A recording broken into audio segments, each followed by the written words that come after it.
In these past 5.5 years, we had over 400 players, 50 teams, and 15 seasons of some of the best Overwatch in the world. Today, one team joins the hallowed halls of history alongside X6 Gaming, Runaway, Element Mystic, World Game Star Phoenix, and of course, O2 Blast. Today, we crown a brand new Contenders Korea champion. Zero and Pokerface are set to take the stage. Take aim and hold true, boys, because only one will win the 2023 Fall Series. Welcome, one and all, to our final show of the year. It's myself, Possible, alongside LaFawn, bringing you all of the glorious action today as we get a brand new org. Only 5 orgs, by the way, have ever won Contenders Korea. Today, we make it 6. And it will be a brand new first time at that. So this is going to be a good one. And then, I mean, you know, let's take a moment, right? Take a moment to breathe in sort of the history that surrounds us here, because, you know, talking about those 5 orgs that ended up winning all those seasons ago, I mean, you know, the likes of, hey, there's a pin on your shirt there that reminds me of one of them, Runaway, of course, a fan favorite, O2 Blast, of course. We've known how successful they've been over their entire career. So the thing of the matter is, between Pokerface and Zero, they are going to be joining some mighty names overall. And I mean, what accolades to sort of heap on the teams once they went out today. And this is our first champion in a year. Our other 2 seasons this year, the prize wasn't a crown. It was going up and playing against the Overwatch League teams, right? Panthera, Pokerface, of course, who we'll see in just a moment, O2, Simprissa, Rhodes, and several others had a chance to face the best of the best of the best. And now we culminate in one more season, one more to figure out who learned the most or who is up to bat next. Zero didn't play the Overwatch League teams, yet here they are. Yeah, and I mean, coming all the way from the WDG Open, this team, right, in the previous seasons, they were number 1 at the end of the WDG Opens. They cut down all challengers looking to do the same here. They've already had an opportunity against Pokerface once in the group stage, looking to make it a second time in a row. But speaking of learning, right, we are, you know, moving in towards the tail end of competitive in this year in terms of this one. So this patch has had time to gel, right? Oh, yeah. That's another thing we can kind of highlight. Obviously, the Overwatch League Grand Finals happened over the last week. You and I were there. We got a chance to sort of see what the meta was sort of shaking down, and it seems from our semifinal matches that has actually bled into our team's performances and selections heading into the games today. For sure. And I mean, you know, at the top of the season, we just hit the Zarya patch. The rumors of scrims were like both Overwatch League and Contenders were Zarya. And then we got into this season and we saw surprisingly little Zarya, and we were thinking, you know, is this really what the Overwatch League is going to look like? Yeah, actually, more or less. It turns out Contenders Korea, they do in fact know what they're doing. Who's surprised? Nobody. But the meta has, of course, evolved since then. It's still pretty diverse, right? You still get an opportunity to see quite a few comps. Maybe the Doomfist and the Zarya less so these days. Doomfist is still, I think it's only won like 3 maps across both Contenders Korea and the Overwatch League. Stay away from the Doomfist, guys. Don't worry, though. These 2 teams at least haven't been touching the Doomfist that much. It's been a Sigma that we've seen a lot over the past couple of days, LaFawn.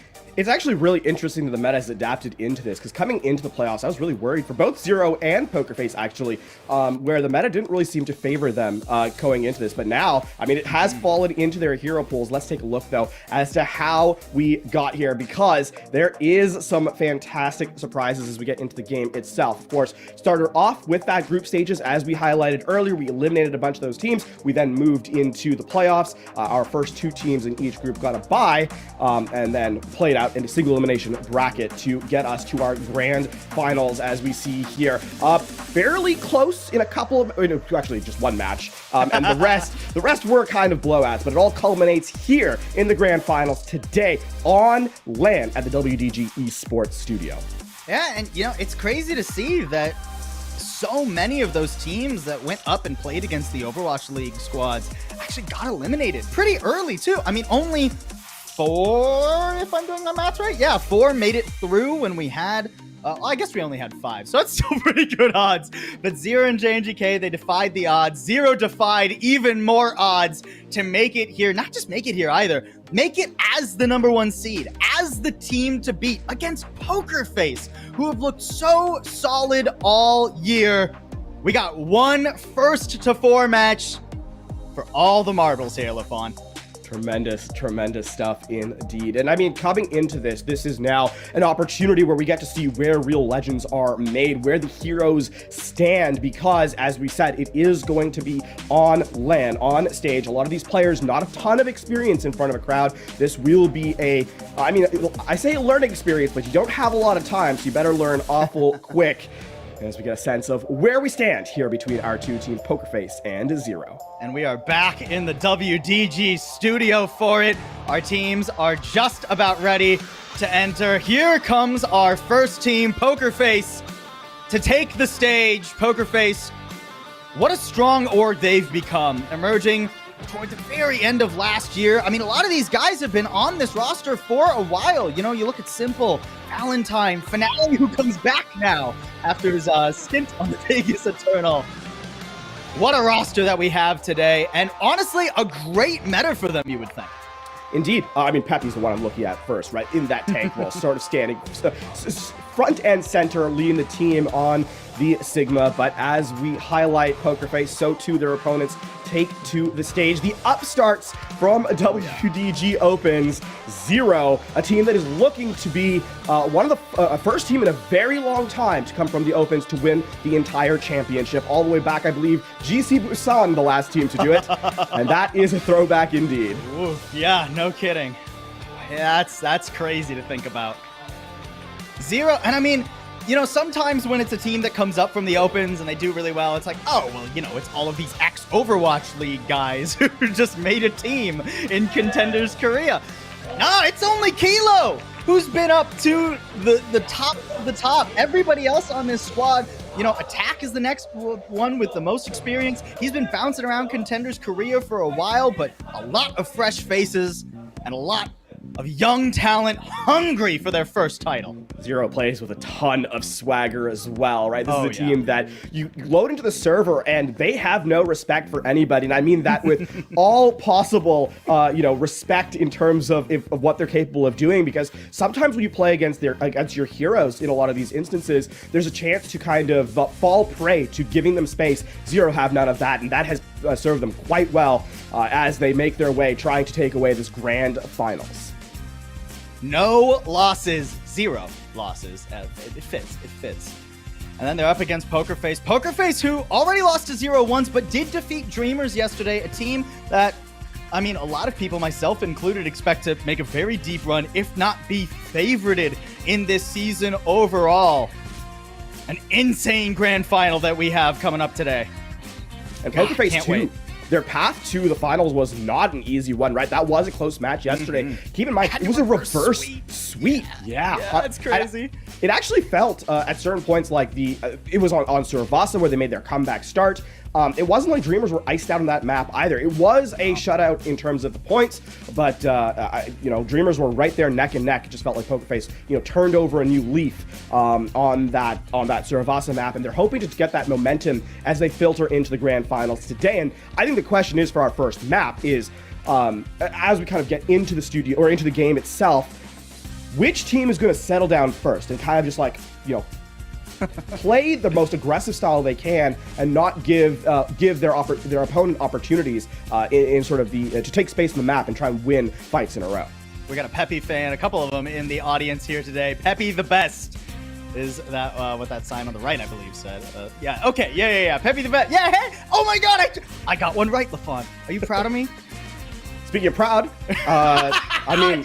I didn't even mean to do that. That was great. Actually, that was probably all you, honestly. We'll give you that. I mean, Proud is insane. He was one of the, up-and-coming talents that we were really excited about last year. Lego and Simple, a very sturdy backline, and of course, Valentine. And Peppy, not really needing any introduction himself, has always been a very strong Sigma player as long as we've known him in Contenders Korea this, year and a half or so.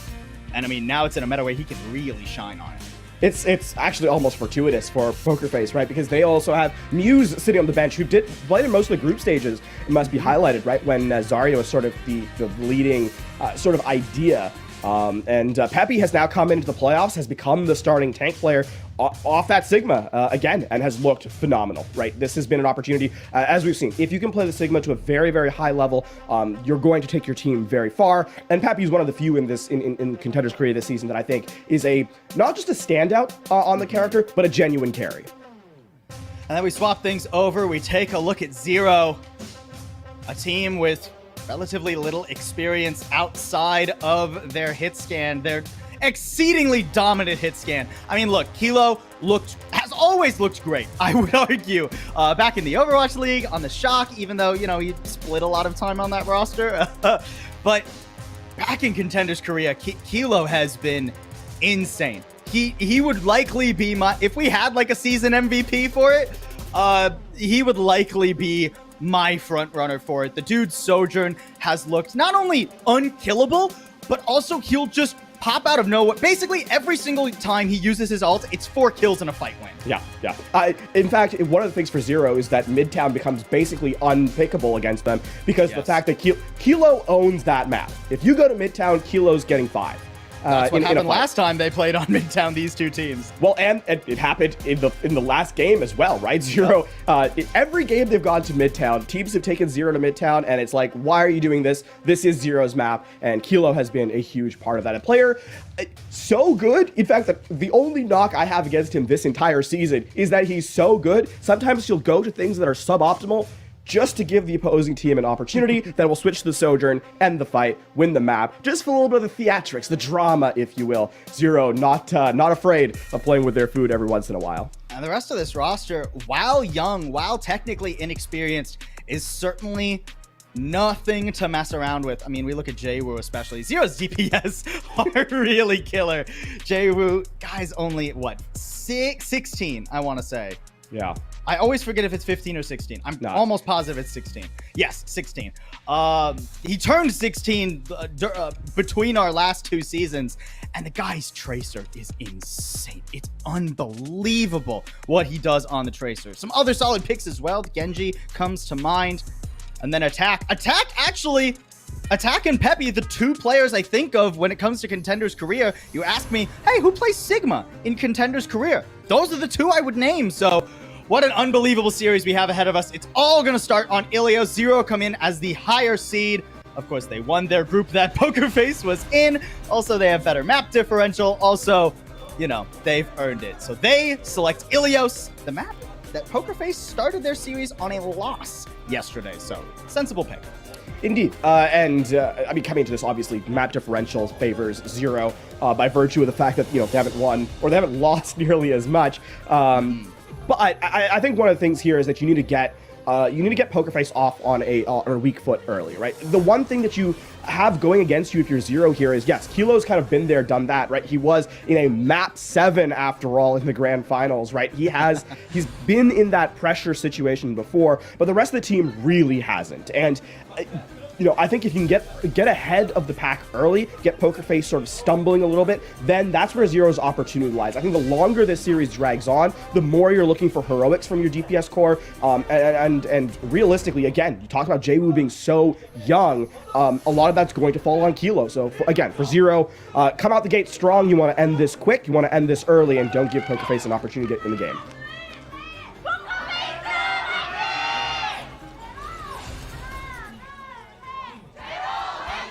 How I've missed that, how I've missed LAN, and how I've missed these 2 teams. Out we go on to Ilios, and it looks like I was wrong. I shouldn't have opened my mouth, LaFawn. We're starting off with the Doomfist for Zero. It's going to be an awkward setup. I think the big thing here is you need, Zero needs to be quick. Jwoo has to get in the thick of things. Kilo's played a little bit of Sombra over the season. It hasn't looked terrific. He doesn't have that carry potential that the Sojourn really does. But it's going to be able to slow down an approach by Poker Face. Poker Face setting up on the point here. You expect the teleport, then you expect Proud to set up with the artillery form and pressure Attack as he tries to come in. It's really hard for Zero's composition to siege this. They need to find somebody who's just a hair out of position and blow them up. That's not a bad start. Valentine down as Poker Face TP away from the objective as well. Poor timing for Poker Face because now, yeah, look, Jwoo and Kilo just sit there and let Attack keep Poker Face away. Now Poker Face have the unenviable task of trying to step up. Simple really low, and Crescent of all people finishes that off. cost some JWoo, but that's a worthwhile trade, honestly, especially since Zero have the objective. Oh, they can't lose attack. He gets away, but only for the moment. The one thing here about Pokerface, or rather attack into Pokerface's composition, is that the Bastion does not have a really good time in that setup, right? Empowered block coupled with the punch to kind of sort of slow down the damage of the artillery or the transformation means that you know, Zero can waste Pokerface's time. And now for Pokerface, it's all about making sure your ult rotation is solid. They'll get point back early though, and that's pretty rough for Zero. EMP coming up though. Lego's got to be careful. That's got to be the saving grace, and Simple, once again, found a little bit. Does a good job of shutting down Kilo. Oh my word! Sent soaring are the supports! Not a chance in the world to live through that one. And Zero flip it right back. A little bit of a celebratory captive sun there from Crescent, but the work was all done by Attack. This has been, I mean, Attack has been a player that has had a fairly narrow hero pool coming into this season, right? We've seen mostly Orisa from him, a little bit of Sigma in the games yesterday, and then of course a lot of Doomfist as well. He has made an impact on the playing field early in this first map.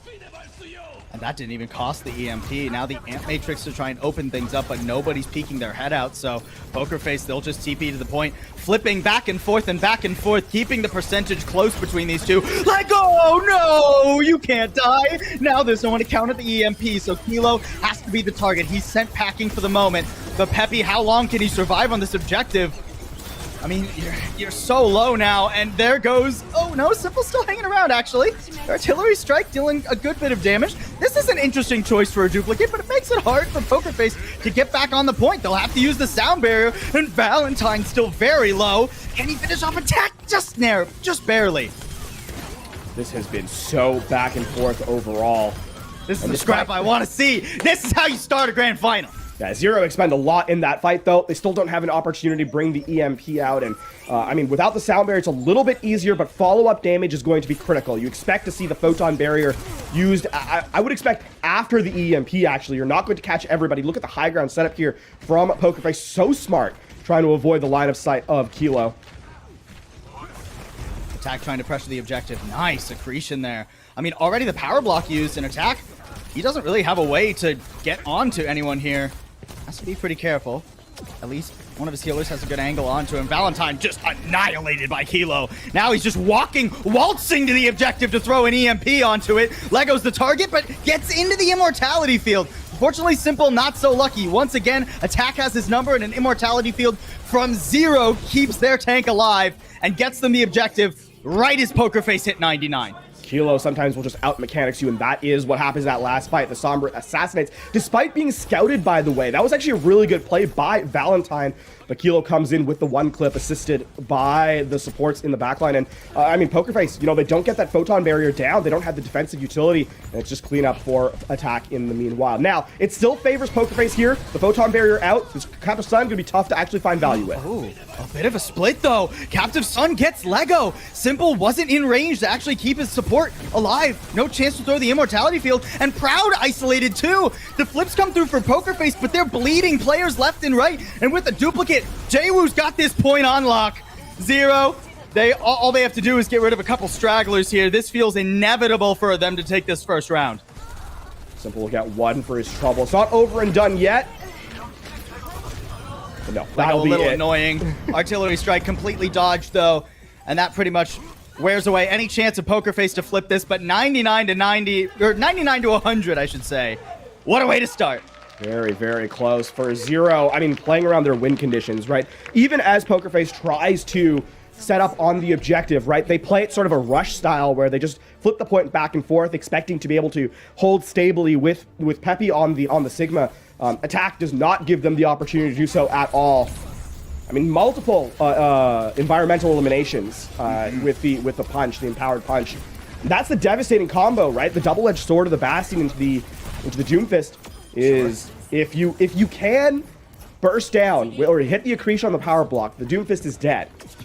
But you're playing with fire because the longer he's sticking around, the more likely the empowered punch is going to come up and Attack punishes them for it. Now we head into well for our second phase. Zero. This is not a surprise from them. Attack has played a ton of Orisa this season, even when, I mean, Sigma has kind of been at the forefront. So we saw what they were able to do in their first control map yesterday on Busan.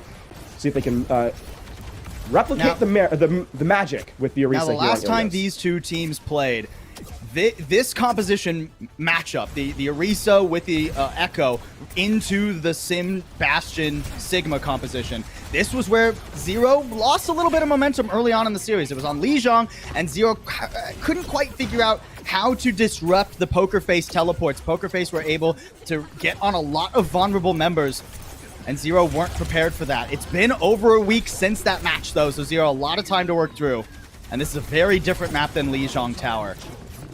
Right now, both teams really just taking pot shots at each other, scratching to see where our weakness might lie. Crescent for Proud, I mean, honestly, normally you'd prefer support, but with Proud being such a damage lifter for Poker Face, it wouldn't have been a terrible trade had Jaewoo not fallen immediately after. Now it feels like Zero are going to start bleeding off this objective, especially now that Peppy gets healed on up and attack, completely surrounded. Not much percent for Zero when Poker Face get this split.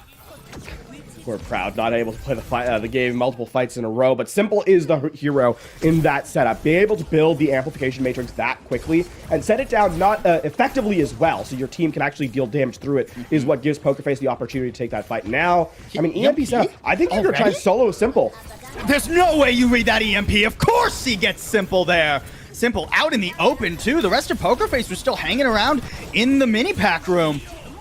I mean, the Ant Matrix is out. It's hard for that to do anything against the Photon Barrier, but a trade of those ults, not awful, especially since Poker Face actually used the Sound Barrier too. Poker Face using everything, but Zero just sidestepped them, say, hey, we'll give you another 5-10%. Simple getting spawn camped.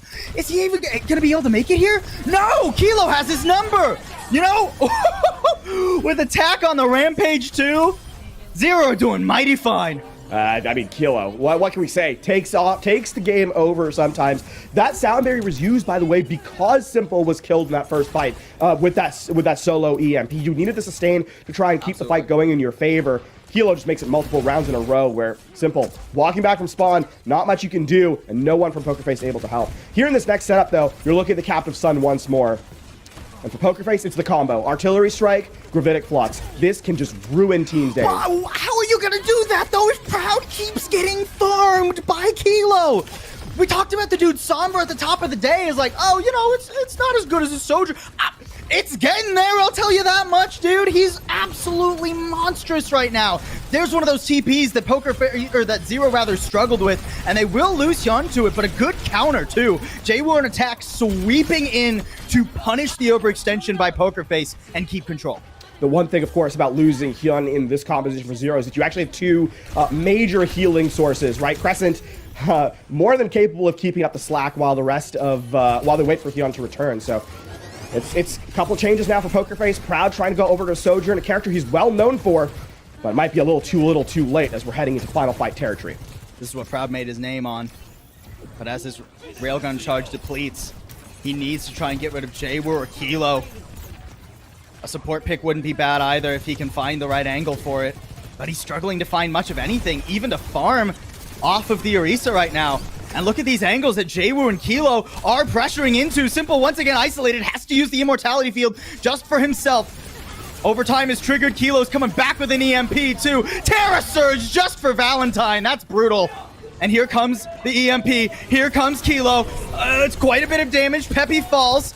And there's a duplicate from Jaewoo too. Poker Face, it won't start off here. Not for them. Instead, it's 0 going up to 1 in our grand final. And what a confident statement here from Zero. Remember, that was that first map that they weren't able to take from Poker Face in the initial matchup that they had. Control, here, yeah. It felt like, especially on that second round, that the Orisa had solved the Sigma composition that Poker Face is trying to run. And, I mean, Sombra, what an impressive character in Kilo, playing her to perfection. Realistically, not letting multiple members of Poker Face even have an attempt at playing the video game, never mind having an effect on the outcome of the fight.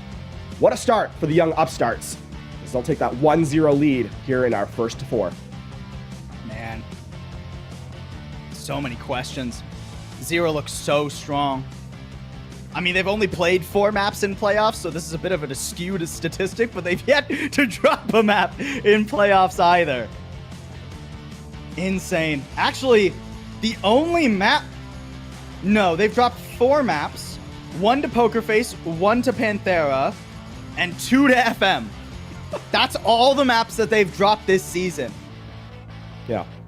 And keep in mind that FM matchup is a little bit skewed, because that is a team that played against them, right, in the WDG Open. So they would have had a lot more opportunities to kind of see what the team is capable of. And of course, I mean, Zero has just been a force to be reckoned with ever since they walked into the actual competition. I mean, we've talked about Kilo so much, but let's take a moment to highlight his DPS duo as well. Jehu. Certainly. I mean, at the top of the show, we mentioned how good a tracer he was, how good his pocket Genji is. The Echo is looking fantastic as well. That's not bad. I mean, this is a player who very young. First of all, I mean, 16 years old, right? 16. So young. But is one of the new wave of flex DPS players that has it all, right? Has everything. Sure. Jehu also has a pretty solid hit scan repertoire, given the opportunity. Just, you're not going to start over Kilo on that one, so you can kind of dial in your flex DPS, and he's looked tremendous. He's looked amazing, and it feels like Zero as a team are actually starting to kind of dial in and perform as a unit. No player has really slacked off in this first map. Yeah, an unbelievable start. Obviously, Pokerface, they were going to start off maybe with a little bit of a rocky start here, right? It was Zero's map pick. They were able to sort of tailor their compositions. You could tell that both of those comps that were run on Ilios, both the Doomfist and the Orisa comp, right? Zero had been working pretty hard at those. Yeah. Zero have been reading into what Pokerface plays, and that's another concern I'll have for Pokerface over the course of this series. We've seen pretty much solely the Sigma composition from them. Now, granted, we've seen many different Sigma compositions in terms of supports and DPS that are paired with it, but it's always been that Sigma. And when you have the Sigma and usually the Bastion, there's going to be a similar style, a similar tempo that you can read into when it comes to how Peppy is going to be playing. So Zero, they've done their homework and they've earned a solid start in this series. And I mean, not to make things seem like absolutely dire for Pokerface. Remember, it's one map. It's a first to 4 as well, right? So there's a lot more. They got time. And in their semifinal match against Dreamers, same kind of rotation starting in terms of the maps. They were slow to start. It really took them until the third map to actually show up in any meaningful sense. So. Again, for Zero, this is a good start for them, right? They've clearly adapted from the last time they saw Pokerface. They've made changes. They look better. But again, it is going to come down to the longevity of the performance in the later stages of this game that I'm really concerned for Zero. So at the moment, It's a good start. They find victory where they needed to. Can they continue that moving forward as they to just keep the maps rolling in their favor and prevent Pokerface from getting back into it? Yeah, and keep in mind, it is loser picks as well. So now Pokerface will have a chance to tailor the next map to a style that suits them a little bit more. Maybe move to a map where the Sigma mirror is more likely, or at least they can get the Orisa or the Doomfist away here as we head on to map number 2. It is hybrid for our second map. As you can see, again, first to 4 here. So after our typical 5, if we go past 5 and we get that escort, then we get another control map and then another escort map. So I'm control already, a decent start for Zero. I'm really eyeing that escort map if we can make it there for Pokerface to take hold of and show that they can have a chance to pull the series in their direction. Again, it's really early in the series. They got plenty of time to figure things out. Yeah, something interesting to note too is that we highlighted the positives for Zero. They haven't lost a ton of maps. They also haven't gotten a lot of game time on on maps past push, right? So sure, that is also going to be something to account for. Pokerface will have at least had an opportunity to play in those setups as we load into map number 2 here, hybrid as highlighted. Yeah, and I think, man, the interesting thing is, Pokerface were in a similar position yesterday against Dreamers, where losers select, so they took us to hybrid. It feels like they really like a certain style of map. I expect, again, we only have 3 maps in our map pool for hybrid, that being Blizzard World, Kings Row, and Midtown. Surely we don't go to Midtown. Yeah. If Pokerface pick Midtown, I might just throw my microphone at my camera. Please don't go to Midtown. That is Kilo's playground. We are going to see what it is. Drum roll, please. You never give me a drum roll when I ask for it. Oh. It's Kings Row for our map number 2. Okay. I mean, it's not Midtown, so my equipment can stay intact. But this is the map that Poker Face got full held on yesterday. Yes, they did get. It was. I will give Poker Face a little bit of sort of saving grace from that last game. It was just a really well-timed reset recontest. Sure. They nearly caught point A, but got caught out by the Dreamers recontest. So, you know, I think Poker Face are going to try and play a much more aggressive style here. Keep in mind, though, Dreamers also played a near mirror to them, right? It was the Sigma most of the time in that setup. Here, there is an opportunity for change to come through, right? Zero's not locked into any singular comp. We know, based on gameplay that we've seen, in the playoffs, that they have 3 main rotations they like to go through. One is that Doomfist composition, which is unlikely to be seen here. Doomfist does not have a ton of value. You're not going to get environmental kills here. You're not really going to have... Maybe you see it a little bit on first point attack. Maybe. But then they also have the Sigma compositions. They can mirror. And then, of course, they have the Orisa setup, which was a really interesting look from them in that first map. Does not play similar to the last game. Sure.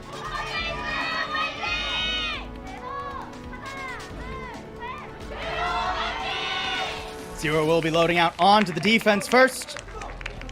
Sigma to start for them. And the mirror by Poker Face. Kilo over onto the Ashe as well. Ashe is obviously very playable. It is Kings Row first. We all know this. And Kilo, historically known for his Ashe, actually. Very true. Okay, there's that teleport. Poker Face, this is going to be the comp that they got here on this comp. They're going to either win or lose on this comp here. There's no change up so far. And it's going to be a little bit of a slow start here. They're going to rotate, take high ground, and try to drop onto the objective. Split Zero off a little bit here. Actually, big thing you want to chase out is Kilo, right? You don't want to give the Ashe good sight lines. They actually take Kilo out of the window, and so make a soft rotation back so they can get closer and give Proud an opportunity to get into that turret form. Yeah, interesting stuff to start. Peppy dipping his Sigma grippers onto the objective here.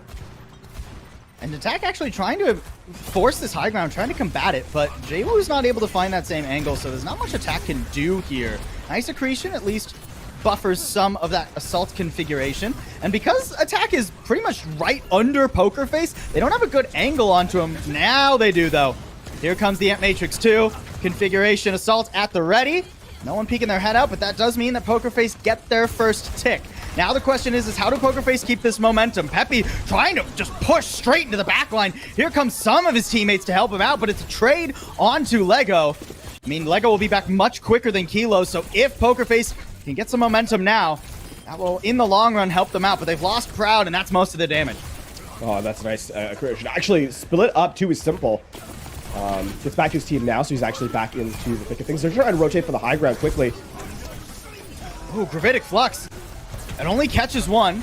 The Immortality Valentine used, but Valentine, his supports were dealing with that, and Jaywu even gets the stick. This is what I was talking about with this kid's Tracer. He's just nasty with it. And Poker Face have wasted their own time in this one. I mean, trying to play a little too cute, a little too fancy. And Peppy's stuck here, too. I mean, eventually the Sim TP might be able to bail him out, but you can see Zero, they don't want to let Poker Face get an angle where they can escape. Unfortunately, there's not much they can really do about that. And oh, Kilo gets dropped on and squashed like a Goomba.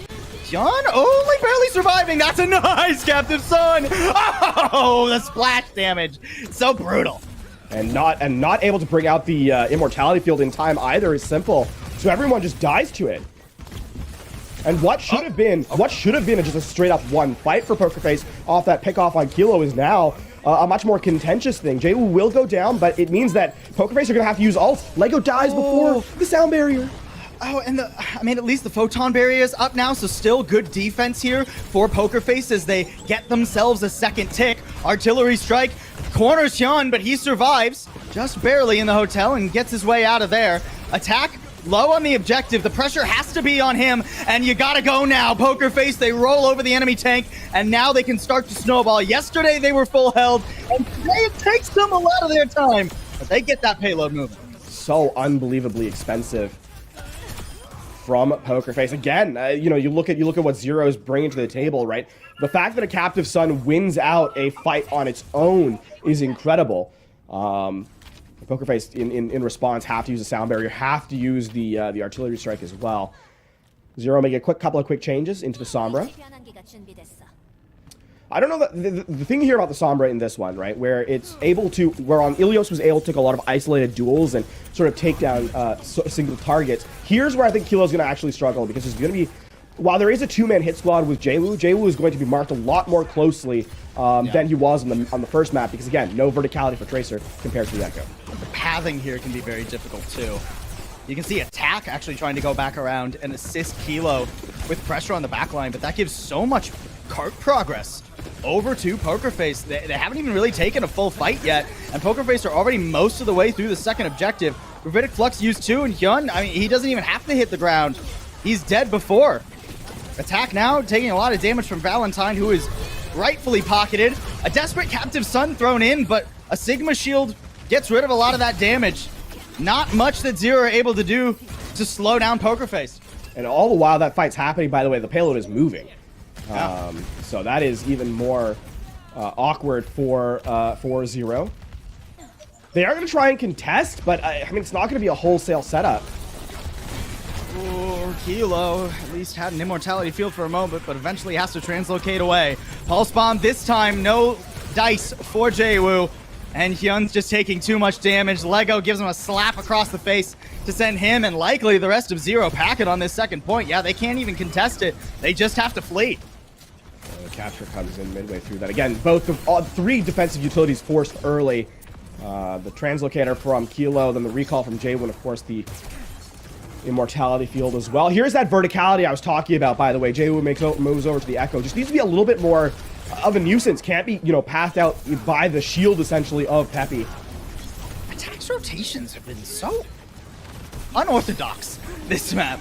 There's a Gravitic Flux, does hit a couple, and a nice EMP prevents an immortality field, or at least a good one. Eventually it's thrown in, but it won't save Proud. And with Proud done, again, your Bastion's most of your damage, so Photon Barrier is used, sure, but the simple isolate, and he just barely survives. That gives PokerFace a quick recontest. I mean, that's the timing of the EMP as well, right? It breaks down that shield so quickly. And that's what, I mean, just a good heads-up play by Kilo there. Here's where you need to make up time for Zero after how quick that second point was. Yeah. I mean, PokerFace, a real thing here is that you can just kind of dump resources into this fight and then try and play for the capture with the Gravitic Flux. Oh man, Attack already used so much. He doesn't have a kinetic grasp right now. The pocket is just enough for a moment, but eventually he'll be torn down. Jwoo, no, his duplicate doesn't get much either. He's focused down by Valentine. PokerFace, as long as they keep Proud alive, they should be good to make a push for this final stretch. Captive Sun thrown in, Ant Matrix 2 in desperation, but Hyun's not able to do anything with it. The Captive Sun largely whiffs, and Crescent flies into the backline to try and get a pick. Eventually, Kilo, Jwoo getting stuff done. That's enough, I think. Eventually, PokerFace are going to lose out on the respawns here. Valentine just doesn't have enough damage by himself. Kilo stepping around on the objective. He will fall, though. Hyun's not able to stay there long. He didn't have his Suzu up. Crescent comes out with an anti, and that gives Jwoo just enough space to get rid of a couple more members. But PokerFace, they're still trying to fight this. Nah, this is where PokerFace is losing their own game. That other kill, though, on the Hyun. EMP has to be used, and Peppy just shrugs it off. 37 seconds on the clock as PokerFace refused to not cap then and there. What an unbelievable mechanical showcase there from Peppy. Literally perfect spheres from the Sigma to get that elimination. If that second one misses, that is the hold coming through.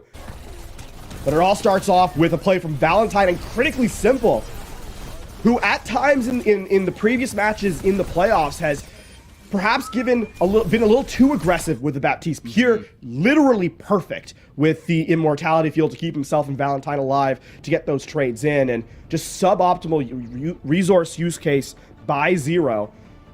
And PokerFace will complete the map.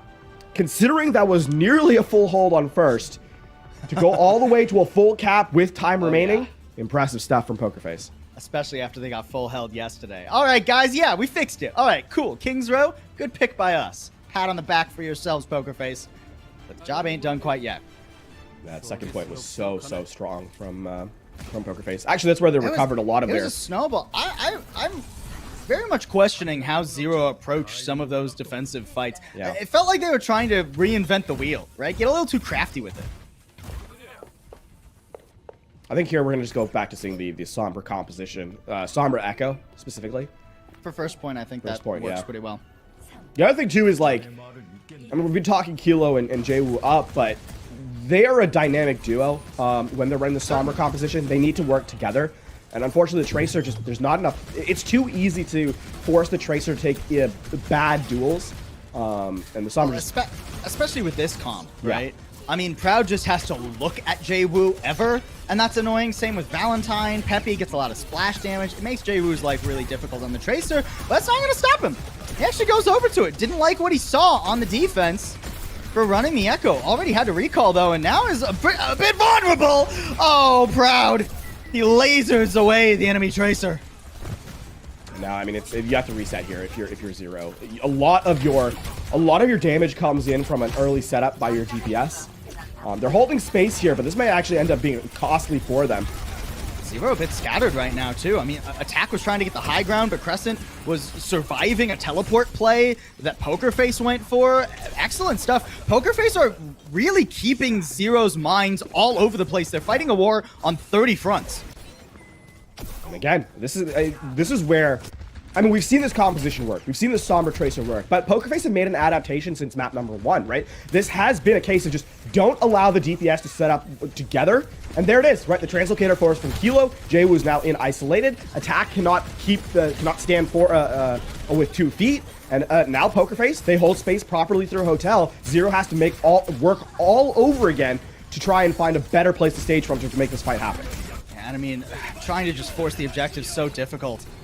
Amplification matrices traded, but look how Valentine and Proud can just slip through the Hotel and put pressure on the backline. Lego shouldn't be the one trying to go toe-to-toe with Attack, though, so that doesn't go great for Poker Face, and now they're a little easier to pin down, and they won't have a sound barrier for an upcoming EMP. They're teleporting away. They don't want to give Kilo time to set up, make him reposition over and over again.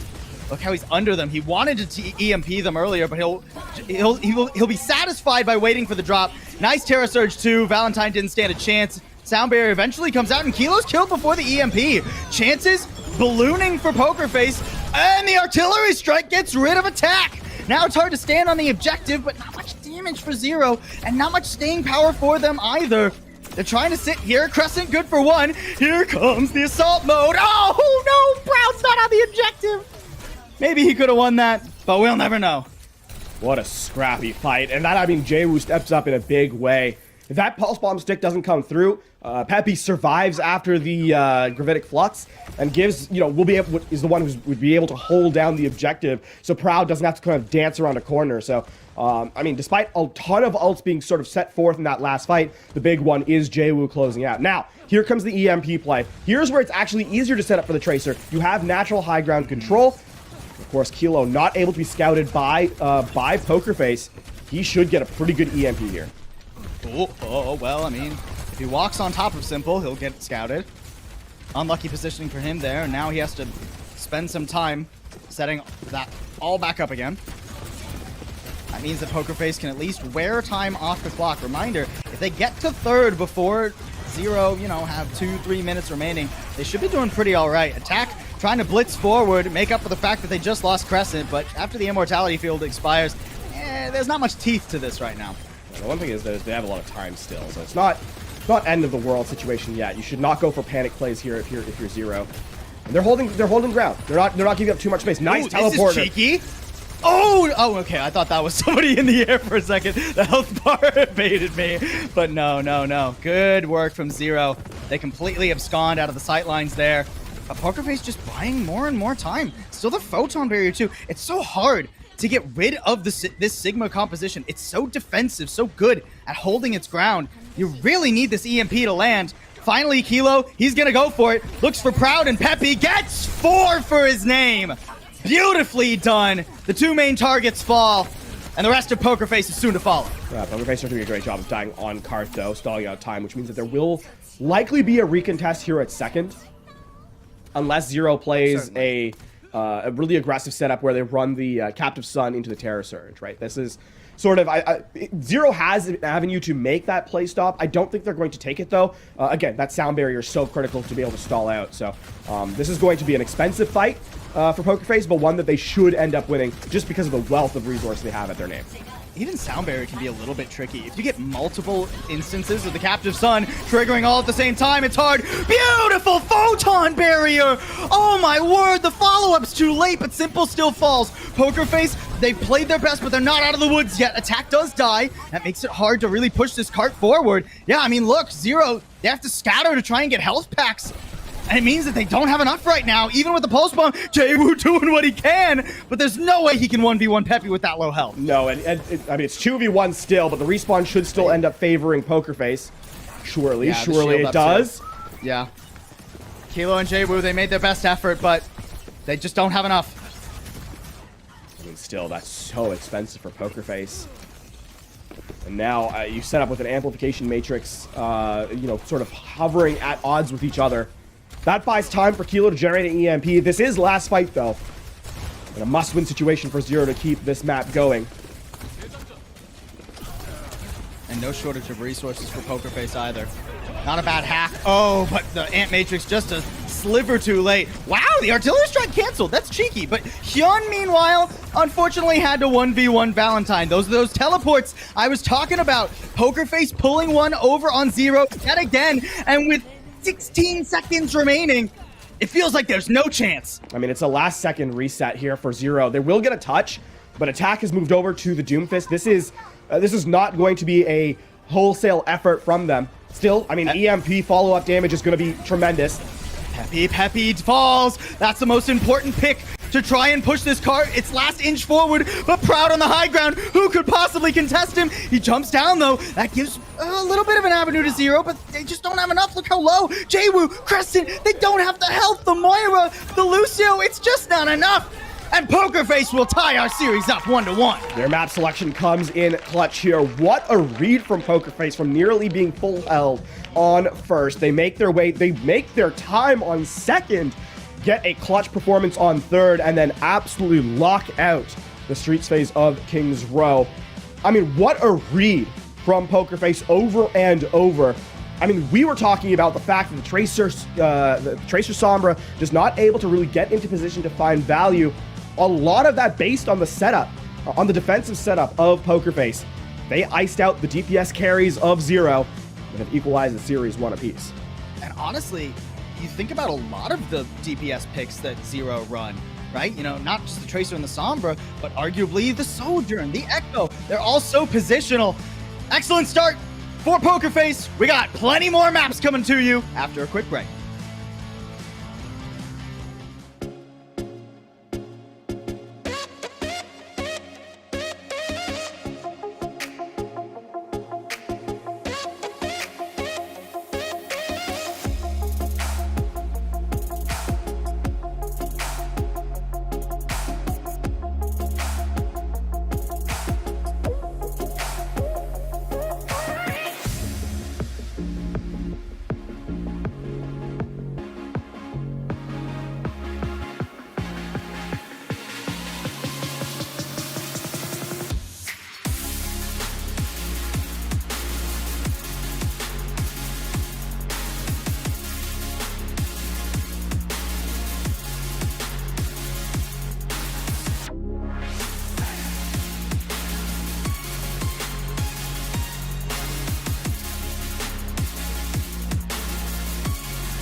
An excellent recovery for Poker Face. That's what I meant to say when we were going to the break just now. We are 1-1 after our first two maps. Not the half, because we're going first to 4 here in our grand finals. We have to send this season off with a bang. And these two teams are delivering thus far, LaFont. And this is actually where I start to feel a little bit of concern for Zero heading into this. At the top of the show, I said they had to make their ground early in the series, right? You want to kind of give yourself buffer room to not let your more experienced opposition get online. Poker Face, remember, we're one map away from being eliminated against Dreamers, but we're able to kind of bring their way back. If Poker Face are able to recover much quicker, this ends up being a much closer look. And for Zero, once we get to those later stages, and you're thinking Escort, maybe not so much favored for them anymore. That's really where my concerns start to lie. So for Zero, this next map, which again is their map selection, we do have losers pick, it ends up being a must-win to keep themselves in the lead in the series. And we do go on to Flashpoint now. This is a map type where I believe historically... Oh, actually, no, I heard it backwards. Zero, this is the map type they've struggled the most on. Out of the 5 times they've played it, they've dropped it twice. I mean, it's a sample size of 5, so I'm not gonna write my thesis statement on it, but the way they drop those maps is interesting to highlight, though, right? Sure. And it was the 2 maps they dropped were not close. They actually got solved in the approach on the maps that they ended up losing in terms of Flashpoint. The other thing too is that out of the 2 maps that we have, my expectation is that there's only really one you want to go to here, which is Suravasa, and they've looked beatable on this map, right? I don't think you really want to go to New Junk City because you're going to have to run the Sigma, and in that head-to-head mirror, it feels like the advantage is in Poker Face's hands. So you want to go to Suravasa where the Orisa is still a possibility, where the Doomfist is still a possibility, and try and sort of play counter to your opponent rather than sort of mirror them and try and just win out in a raw understanding of the composition. Plenty of Zero fans in the audience. They want to see the tides turn back in Zero's favor. And I mean, I don't, obviously, again, long series. I don't want to say this has to be where Zero recovers, but I would certainly, based on what we've been seeing when it comes to Zero's DPS specifically, right? Jwoo and Kilo both feel more comfortable on maps where they can mess around with angles, right? Where they can surround the enemy team, where they can find those cheeky off angles, those unorthodox positions where Poker Face can anticipate their play a little bit less. And I mean, King's hard to do that. Well, here's the thing too. Much better. I was actually going to counter you in this one. I don't think Suravasa is actually that good for the off angle setup. Interesting. Keep in mind, Flashpoint, unlike Control, finishes very quickly. The objectives get captured very quickly. You don't have time to have those setups come through. On Control, as long as one person is holding the objective, which is often going to be your tank, you have the opportunity to have your DPS set up and hold those off angles. Crescent can hold those off angles with the Iliari, right? Once you get to Flashpoint, it's a bit of a bait play. You think you have time to set up those off angles, and then all of a sudden, no, it's 90% on the Flashpoint, and you have to contest. And I think that's where Zero has struggled the most in the season. It's not that their style doesn't work, it's that they're not fast enough on this particular map type to do it consistently. Yeah, speed is the name of the game here. And I mean, Poker Face, we know Lego will undoubtedly roll out on the Lucio here. I mean, that just makes sense for them. Zero, it's a little bit, I don't want to say difficult for them to run the Lucio. They can obviously play it, but like we know Lego is not only going to play the Lucio, but is very comfortable on it. I mean, I would argue that's the character we know Lego for the best is this Lucio. Yeah. Whereas Creston and Yan, they're more of those they prefer those double flex supports, right? Like we see a lot of the Iliari, a lot of the Baptiste, and it doesn't go on Lucio much for them. And you and I, LaFawn, have talked about this a lot. We were talking about it at the grand finals for Overwatch League last week. I'm personally rarely a fan of compositions without a Lucio on Flashpoint maps just because of that tempo that you were talking about, of how quick these points go. You get an extra fight and a half sometimes if you're running a really high tempo composition. Yeah. And I mean, no surprises to where we're going. Suravasa is... Yeah, this is what we anticipate. Out of 100 opportunities to guess which map, I would pick Suravasa all the time. Even accounting, even knowing what the rules of probability are, I would still pick Suravasa 100 times. But yeah, no, talking about that Lucio, there is clearly an understanding here that the Sigma composition is the most consistently high-level composition in this current patch now, right? Sure. After, the Overwatch League, sort of, which split our season, by the way, right? We had group stages, most of playoffs, or some level of playoffs, and then we saw the grand finals in the Overwatch League, and now we come into the rest of the bracket play. What this has allowed is that while prior there was experimentation, now we know there is counters to the Sigma composition.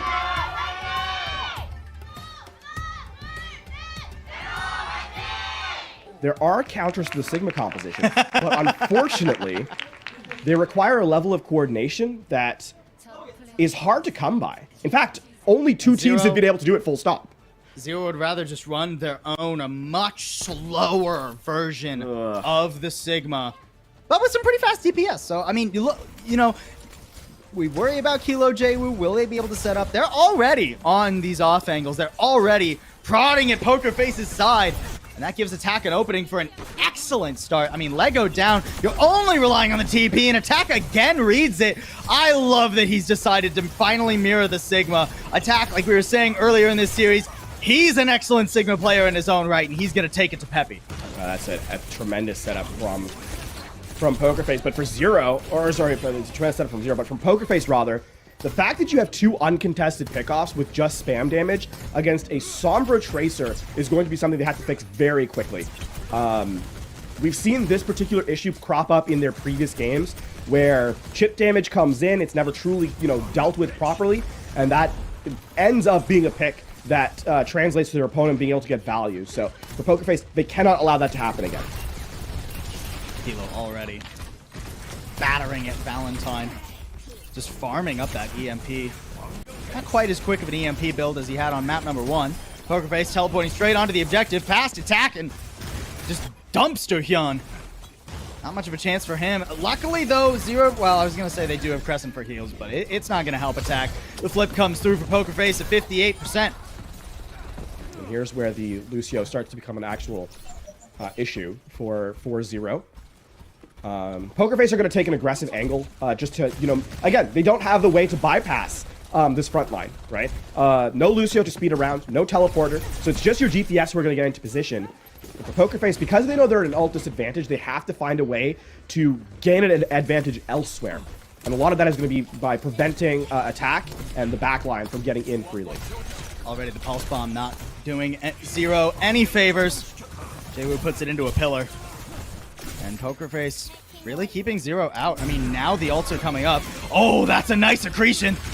Attack just barely surviving, trying to throw the Gravitic Flux in, and with the Captive Sun to boot, that's a lot of damage Poker Face completely unprepared for. Back and forth to start us off. Echoes of our first round of Control. Still, this is so slow from Poker Face. It's last fight. Or rather, so slow from Zero, it's last fight for Poker Face. And what that means is that Zero is going to actually have to spend to prevent Poker Face from even contesting, right? So an aggressive setup. I expect the EMP to come out from Kilo. They scout Jwoo. This is so bad, actually. That's really nice. Oh, Jwoo manages to skirt most of the damage, though. Lego caught! He just barely gets into the TP. I thought it was going to run out, but that's the immortality field already used. The sound barrier has to be the name of the game here for Pokerface. They get the flip. Zero just give it over to them because they want to set up the EMP. Crowd didn't stand a chance. Now here comes Jay-Woo in for some cleanup. Gravitic Flux, is that the answer? Just trying to get rid of the enemy. Sigma attack ever so low. No immortality field for him. Jay-Woo doing the best he can. A pulse bomb puts down Valentine. And now he needs to go to work on the rest of Pokerface. But without attack there, with Kilo so low, and Hyun, I mean, how long can Hyun skirt the edge of this fight? He actually walks on top of Peppy and gets that one? Wow, that's insane.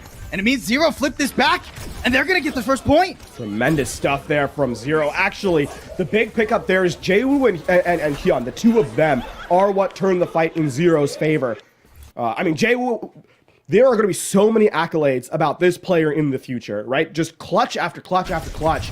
And then in the effect, I mean, this is going to end up being Pokerface taking the first objective, or first capture on the objective. But Hyun in that last fight as well, being able to win a duel against Peppy, I mean, in close quarters. That's just raw mechanics from the Baptiste, and incredible stuff.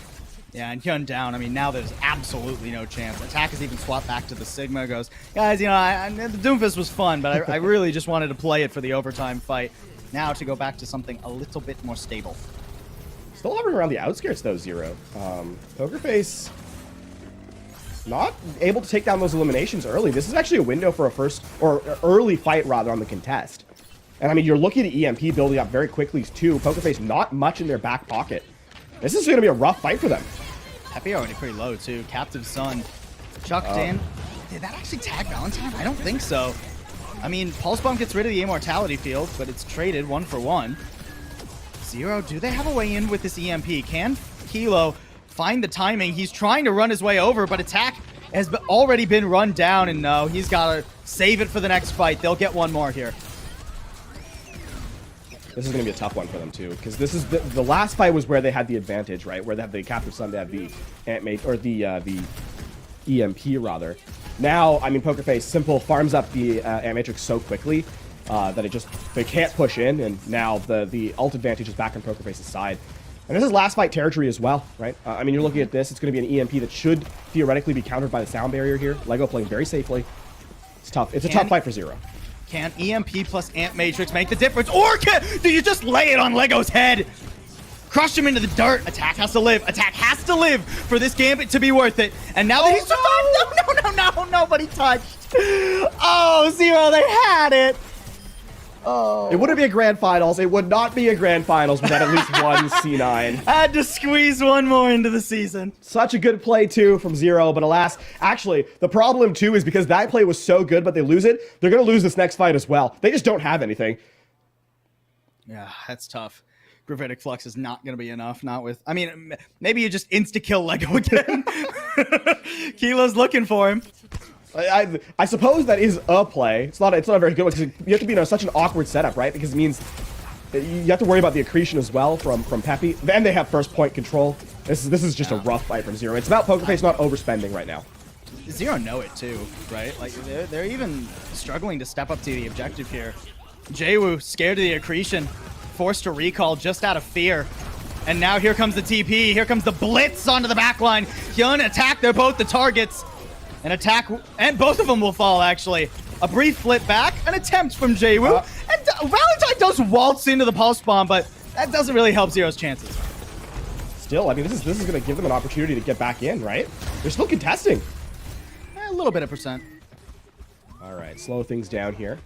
Oh, they scout Kilo. That's pretty tough. Is he dead? No, he gets what? No way. What? No He gets way. Lego? Hello? Oh, no. Please, please! You have to finish him off! He gets around the corner, he dodges the accretion, and here comes a Gravitic Flux! No chance for Peppy. I mean, you know, maybe the ult wasn't necessary there, but against Zero, back in the door so quick. Oh, my word. What that is a fumble from Pokerface if I ever saw one. That should have been a done deal. There's no reason they should have lost this fight.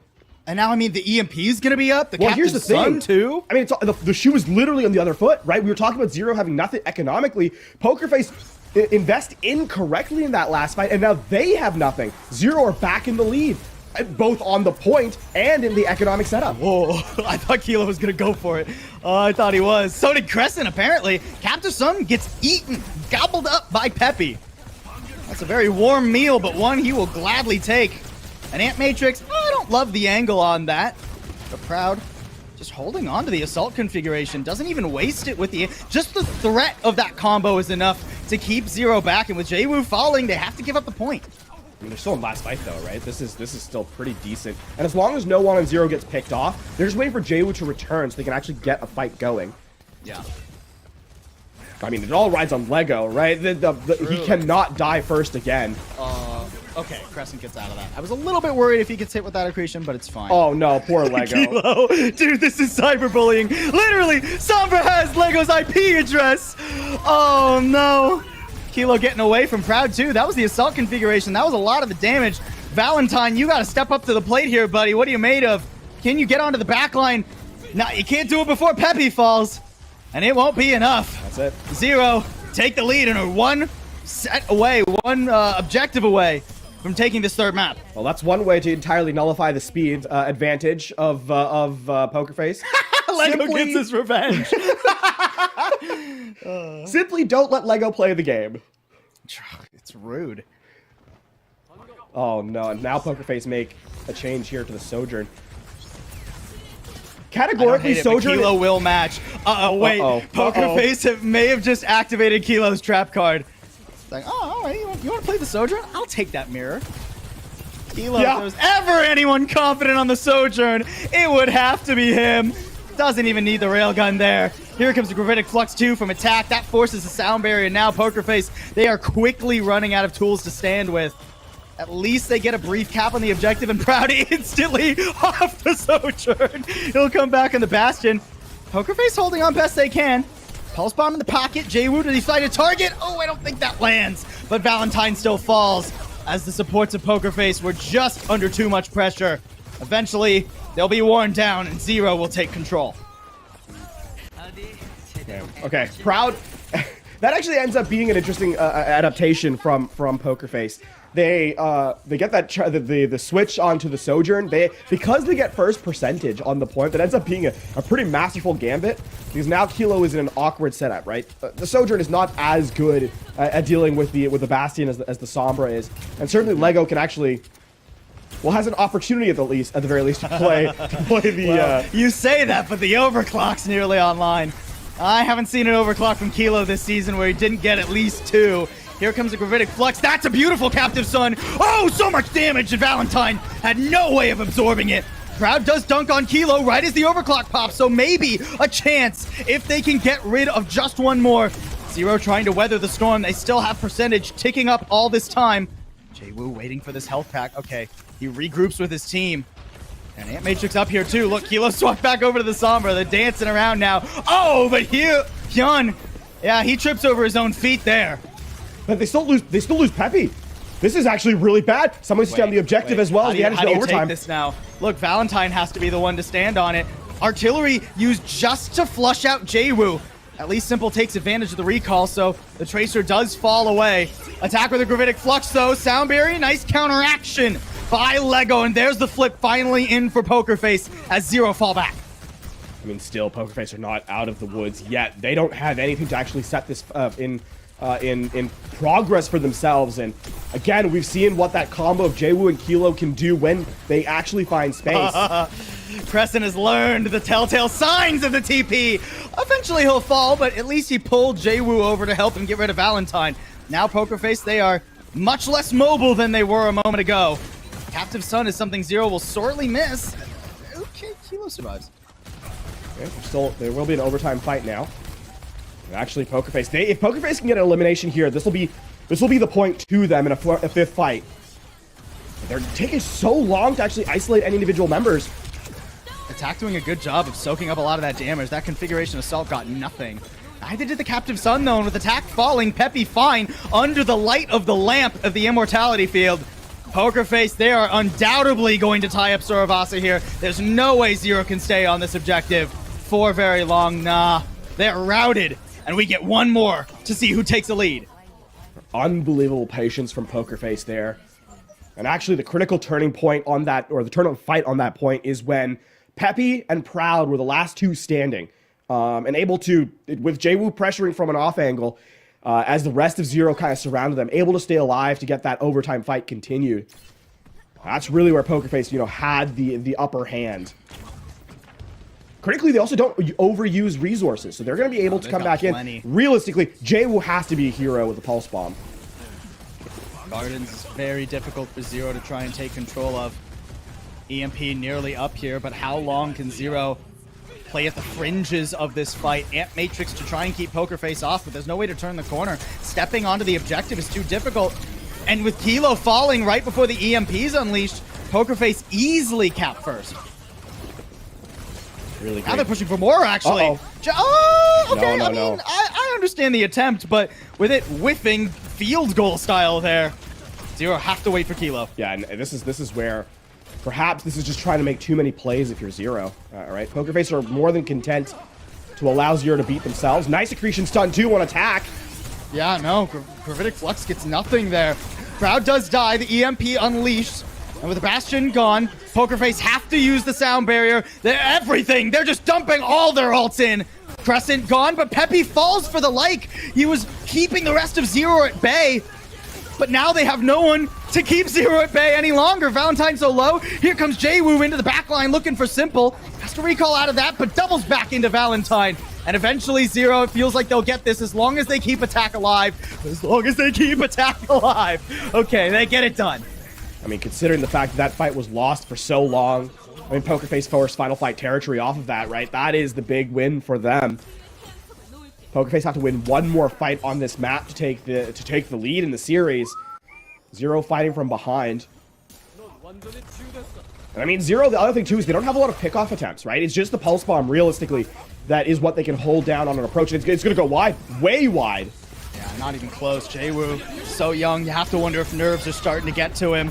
Such a contentious series. Nice captive Sun. So much damage, but you need to finish off Simple there. Okay, attack will be the one to get it done.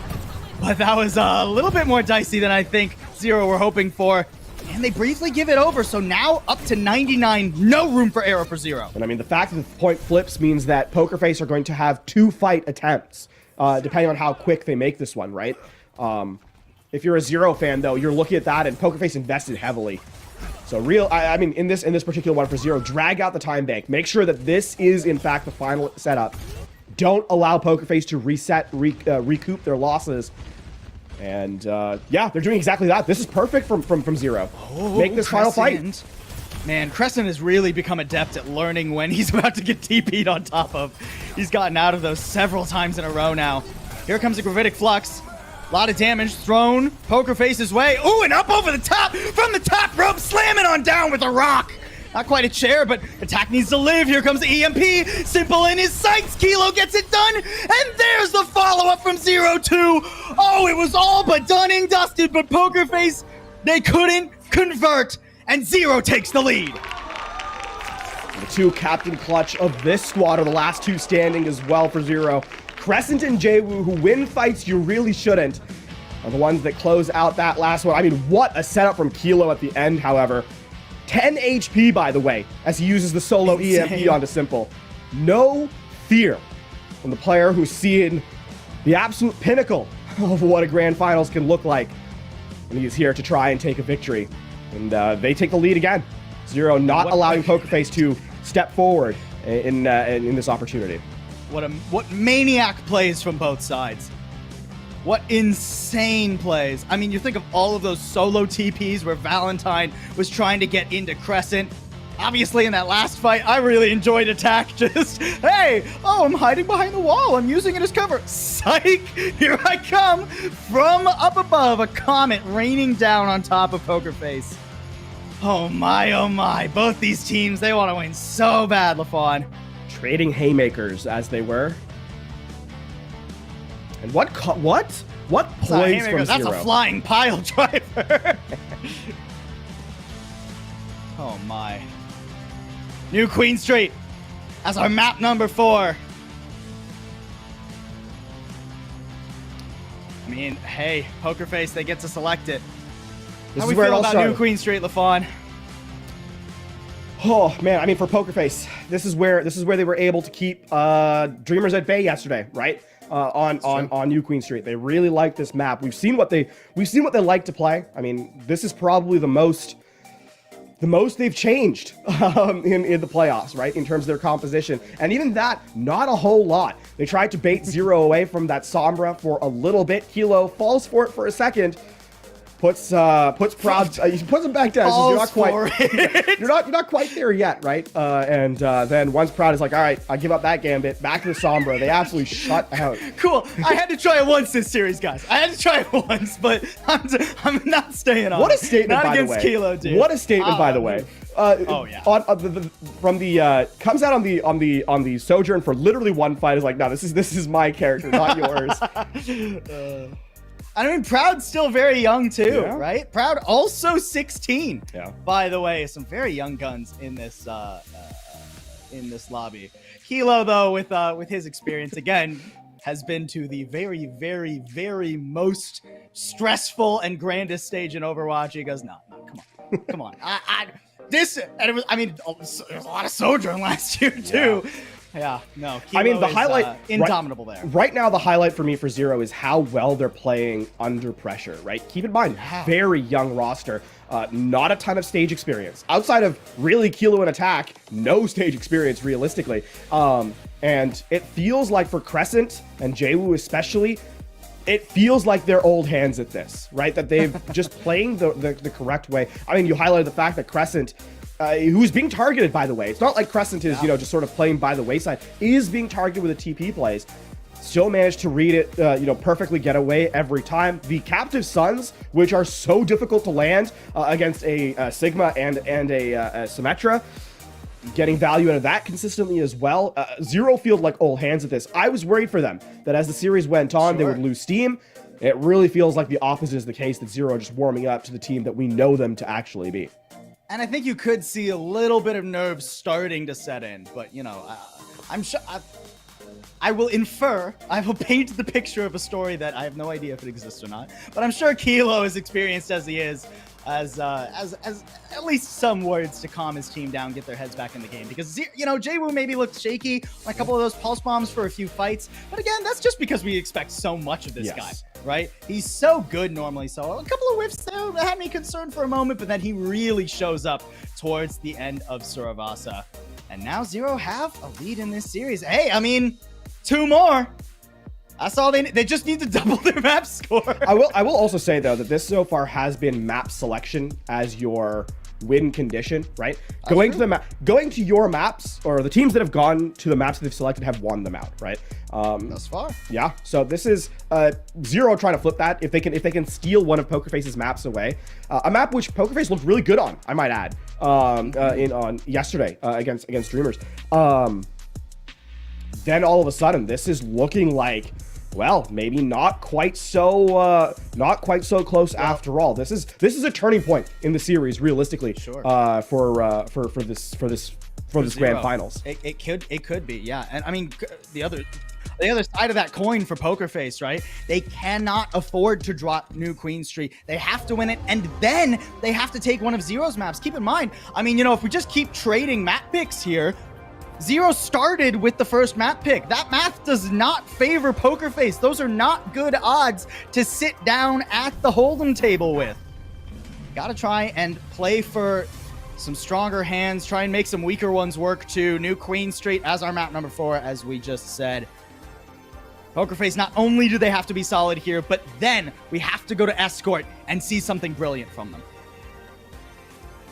And looking at how the counter from Zero is sort of setting up, this is actually a map where I don't think it actually gets easier for Poker Face, really. Right?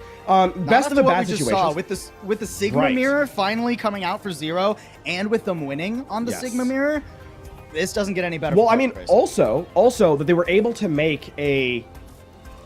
I think you could see, because that was such a close flashpoint, right? It was 3-2, and it was a close 3-2 as well. It's not like, every point was a blowout kind of thing. They were, basically 9,900 most of the way. The other thing is that now you actually unleash. There's no real push map. where this Sombra Tracer / Echo isn't viable in some way.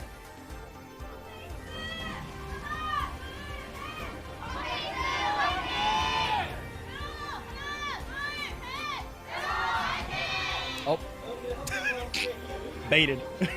At least we got the cheers out. All right, we won't have to try and squeeze the cheers into the 6 seconds we have beforehand. Damn. Just a quick pause here for sure. I mean, you know, we're back in the stage. You guys can't be. We had to have one pause here, guys. Well, you know, it's worth it for LAN. 1C9, one pause. All right. We're really hitting all the bases before we close out for the year. All we need is one map 7. That's all I ask. Yeah. I am interested to see Zero for this map because it looked like, again, you know, it's spawns. It wasn't even like spawns with the people running around. So it's, you know, maybe early to talk about this, but since we have a pause anyways, it looked like Kilo was going to start off on that Sojourn, right? Now, we did talk that the Sojourn potentially a little bit less viable into the Bastion, right? Which is what we obviously expect Pokerface to play, but also knew Queen Street is such a good Sojourn map. Yeah, it really is. And I think one of the things too is like because of all the off-angle high ground, it's about how well. So Kilo's not dueling Proud, right? Mm-hmm. If anything, Kilo is trying to take down the back line more than anything else. Yeah. Valentine would be a great Valentine, Simple, Lego. Any of those are very viable. Yeah. So it's a war of attrition for Pokerface. How quickly can they win the fight before their supports die? You're on a timer. Kilo can't be allowed to get a pick before you do, Pokerface. Already a solid positional start from them, though. They got the high ground here. It's great for Proud to set up on and gives you some nice teleport angles, too. Already attack just gets bowled over. Sure, Kilo does eventually find that pick. It's technically first, too. But without your tank, how do you keep this fight? So far, they're doing a good job of it, actually. Oh, okay. I mean, if nobody heals Proud, then I guess you can try. Kilo and Crescent, not in ideal spots, but Hyun actually getting peppy there, and Crescent making this pretty scrappy. Jaewoo surviving. Can he get to a health pack? Oh, careful. Okay, he's got a healer behind him, actually. He doesn't need a health pack. Yeah, he comes right there with him. And that's what I was talking about, by the way. It's not just Kilo that you have to be aware of. Jaewoo is the bigger threat.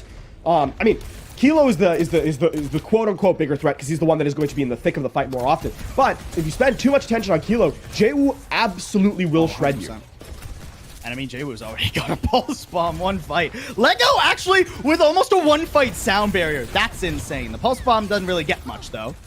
So Zero, they're going to have to try and fish themselves a different way to get this guy going again. Yep, I mean, that'll work. That'll do. Valentine down. Was he trying to TP through the train car? I feel like that's a little bit dubious. This is a really long angle. Guys, I don't support trying to push Kilo right now. Just leave him be. Well, just leave him be is not going to be a great setup here. Oh, man, Kilo is sneaking into the back line. You really got to be careful, too. There's so many angles that Kilo can approach from. And if I mean, the shield just isn't big enough to cover all of them, right? So all of Pokerface need to be keeping their heads down. Jaewoo's almost got another pulse bomb. He just used it 30 seconds ago. Kilo not able to get away from Proud, though, so Pokerface, good job pushing the issue. They'll use that early sound barrier and gain some momentum. And actually, not a bad contest from Pokerface either, right? They give up a lot of space, yes, but considering how besieged they were on all angles, to only give up halfway to that checkpoint is pretty tremendous. It means that there is a window for them to contest or be able to take the lead in this next fight. And Zero, of course, used the Gravitic Flux. So now Kilo is going to have to run down sort of center lane with the overclock. And with the Photon Barrier, that is easier said than done. Oh, that's not a good start for Pokerface, though. Pretty far from being able to contest this, too. Proud already. Yeah, no chance he's going to survive that. Jaewoo cleans it up easily. And that was no ults from Zero. They still got the Captive Sun and the Overclock in their hands, ready to go. Yeah. Actually, you can't give up ground here either if you're Pokerface because that checkpoint is so lethal. I mean, getting first checkpoint control is realistically one of the markers of kind of, especially if you can win, if you get it so far ahead of your opponent, is one of the markers of kind of closing out this map, because you constantly have to win. It essentially adds an extra fight that your opponent has to win. Ooh. I like this TP. That makes Crescent's life really annoying, too, with the Photon Barrier. Yeah, no chance to land that one. Good counter there, and a nice pick onto Kilo. Artillery tees that up, and Pokerface holds Zero back again. No checkpoint for them. Actually, beyond that, they should take the lead off this fight with this super delayed setup onto the backline. Because I think, yeah, Crescent, there it is. That last death comes through. So Pokerface have a chance to contest for the checkpoint even, not just the lead. Gotta be wary of Kilo's overclock, though. The last one he used got shut down instantly, so we didn't get to see him explode onto the map, but he has been deadly with them. His DPS duo not alive now either. It has to be Kilo to make the difference, and if he gets caught in a Gravitic Flux, that could spell the end of things. Valentine going a little bit too far forward. Nobody was teaming up with him on that one either. So now Crescent is sort of just farming and feasting. Maybe the overclock's not even necessary. An Ant Matrix to try and keep Pokerface stepping up to the objective. They have taken the lead a bit. Oh, Peppy stunned just out of the immortality field. Steps back to it, but it doesn't give him a safe haven for long. Okay, now the shoe is on the other foot. If there's delayed staggers onto Pokerface this time, Zero should be able to take the lead. You can see Pokerface all bunkering down in a corner here. They know they can't get out of space, but no, Kilo walks in. I mean, he slides right back to safety, and here comes a Gravitic Flux. Zero trying to keep the tempo, sliding down the map. They are barreling towards this, and even the overclock used. Maybe not the flashiest overclock we've seen from Kilo, but it gets the job done, and it gets Zero the checkpoint. Yeah, that's tremendous here. They needed to win this fight cleanly because, again, you know, with that kind of staggered play. Remember when I said earlier that this is getting the checkpoint significantly ahead of your opponent gives you so many more opportunities? This is much closer. This is not a guaranteed. Getting the checkpoint now is not a guaranteed fight win. Ooh, nice Gravitic Flux there. Gets onto Hyun. Oh, nice. An attack completely annihilated. Hyun was too worried about the Gravitic Flux. He wasn't able to keep attack up. Kilo trying to get something done, and even the Captive Sun onto Peppy. It's quite a bit of damage, but a nice immortality field and good pocket from Simple up from behind. So no, nothing for Zero. They get the checkpoint, and they'll get a quick fight, though. They, I mean, the problem is Pokerface invested so much in that. Or rather, Zero did. There's no reason Zero for... did, yeah, Zero. They used Captive Sun. They were never going to win that fight after that early pickoff, and Lego doesn't even get forced, does not even force to use the sound barrier, right? So, yeah, just run down your opponent here. Oh, attack doing his best, but the kinetic grasp doesn't protect Hyun. Crescent does trade it back, but here come that plethora of ults for Pokerface. Yeah, I mean, already the checkpoint gained. Likely the lead, too. I mean, sound barrier's still up, unless Jwoo or Kilo does something nasty to Lego again. You have to imagine Pokerface, they're going to be able to snowball this. Jwoo going in now. He knows the primary target, but that's a slippery frog. The Pulse Bomb slides right off him. And there's nothing now for Zero in the tank. Here comes the sound barrier. Here comes the push. Pokerface stampeding into Zero. And they've already gotten rid of Crescent. Isolated attack. Oh, okay. I mean, Valentine dying doesn't really matter as long as the rest of Pokerface survive. They've got a comfortable lead now, too. Yeah, this is taking... With this trade to Valentine, the thing is now is they can't actually go all in a fight because they have to... Valentine's walking back and is sort of the what keeps Proud moving in the combat arena, and they're actually Proud gets taken down by Kilo. So just skirmishing to make sure that, you know, when fights happen, they're on Zero's side of the map. He was a maniac with where he positions in a lot of these fights. Yeah. He is up in Pokerface's face, pardon the pun. Well, that's a fight that Zero has to win, right? There's absolutely. To get that early pickoff onto Valentine, Proud is a sitting duck. You just kind of clean up from there. So that's a pretty expected sort of situation now. Zero, the big thing is that they didn't use any ults to do it. And so they have to kind of take a fight here where they win cleanly. Gravitic Flux, I mean, I don't know where that accretion was going, but it definitely doesn't stop the damage. Pokerface do weather the storm, though. Immortality Field is good for that. But it lets Zero get further with the bot. It lets them nearly get up to where they were. And should they win this fight, they will take a lead. Pulse Bomb getting set up here. The Captive Sun lobbed in from downrange. It hits Simple. You got to keep that Baptiste up. Nothing, though, out of the Pulse Bomb. Now you need Kilo. Oh, and Crescent, too. Beautiful combo. Blows Pokerface to smithereens, and Zero will take a lead here, almost assuredly. I mean, they better. That was 5 ults. Worth. I mean, if they get the lead, it's worth. If it isn't, it's catastrophic. Actually, you know, the buck got stolen away briefly in the middle of that fight. There's a contest now for Pokerface. Artillery strike coming in too. The backline's the target. Kilo is done. Yeah, I don't think he had the slide, so no way out of that one. And Crescent doesn't have much firepower on that angle, on that flank. Actually, Crescent's now stuck behind Pokerface too. This has gone from bad to worse. And I mean, I said it was catastrophic if they didn't get the lead. I actually think it's even worst case scenario than that. Kilo has made a switch over to the Widowmaker. I mean, this is crumbling. That's desperate if I've ever seen it. Kilo knows he needs more than the rail can provide. He needs to be hitting multiple people in a fight. And oh, the pulse bomb just barely dodged. Attack. Peppy is on him, on top of him, kicking him in the face. And Zero are quickly losing control.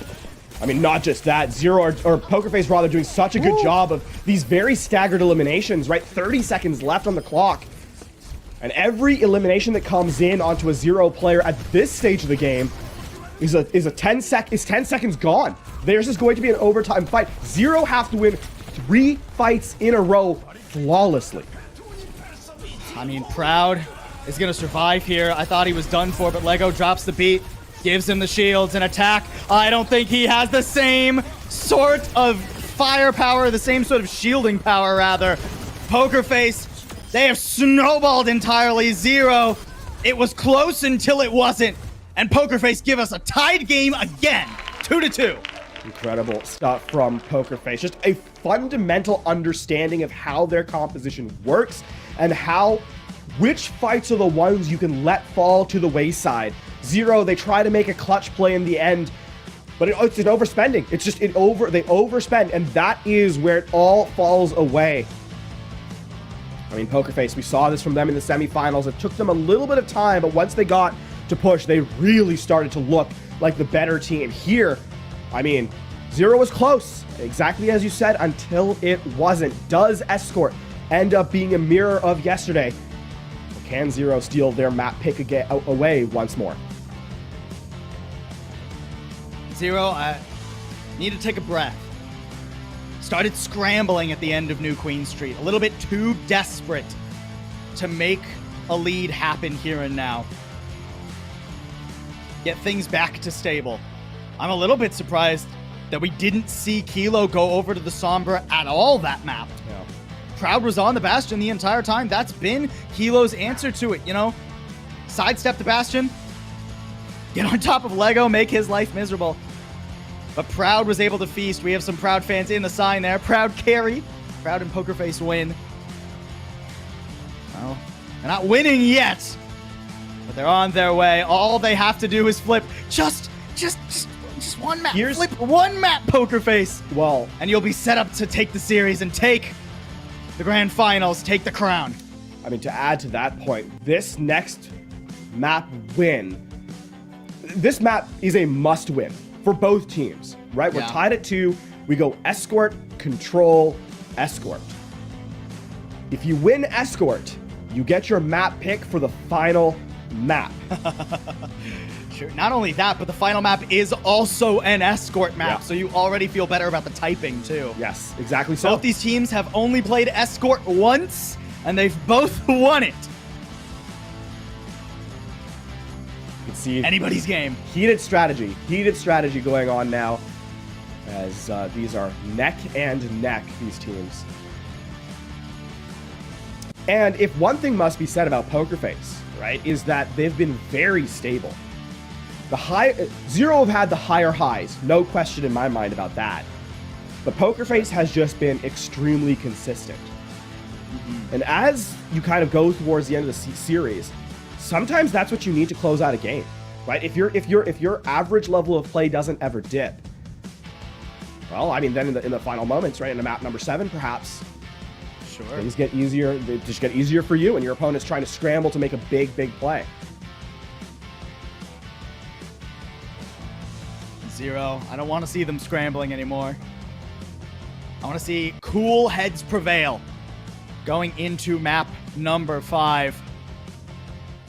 A lot of pressure on this squad, but even more on Poker Face, the team that comes with so much experience, that played against Overwatch League squads, and now returns to Contenders Korea to add themselves to the roster of victorious organizations. Reminder, we've only ever had 5 different teams, orgs, I should say, win Contenders Korea across 14 previous seasons. Now, you know, admittedly, some of those were the different rosters. O2 Blast, you know, they fielded 4 or 5 different rosters across their plethora of wins, but still, Poker Face to add themselves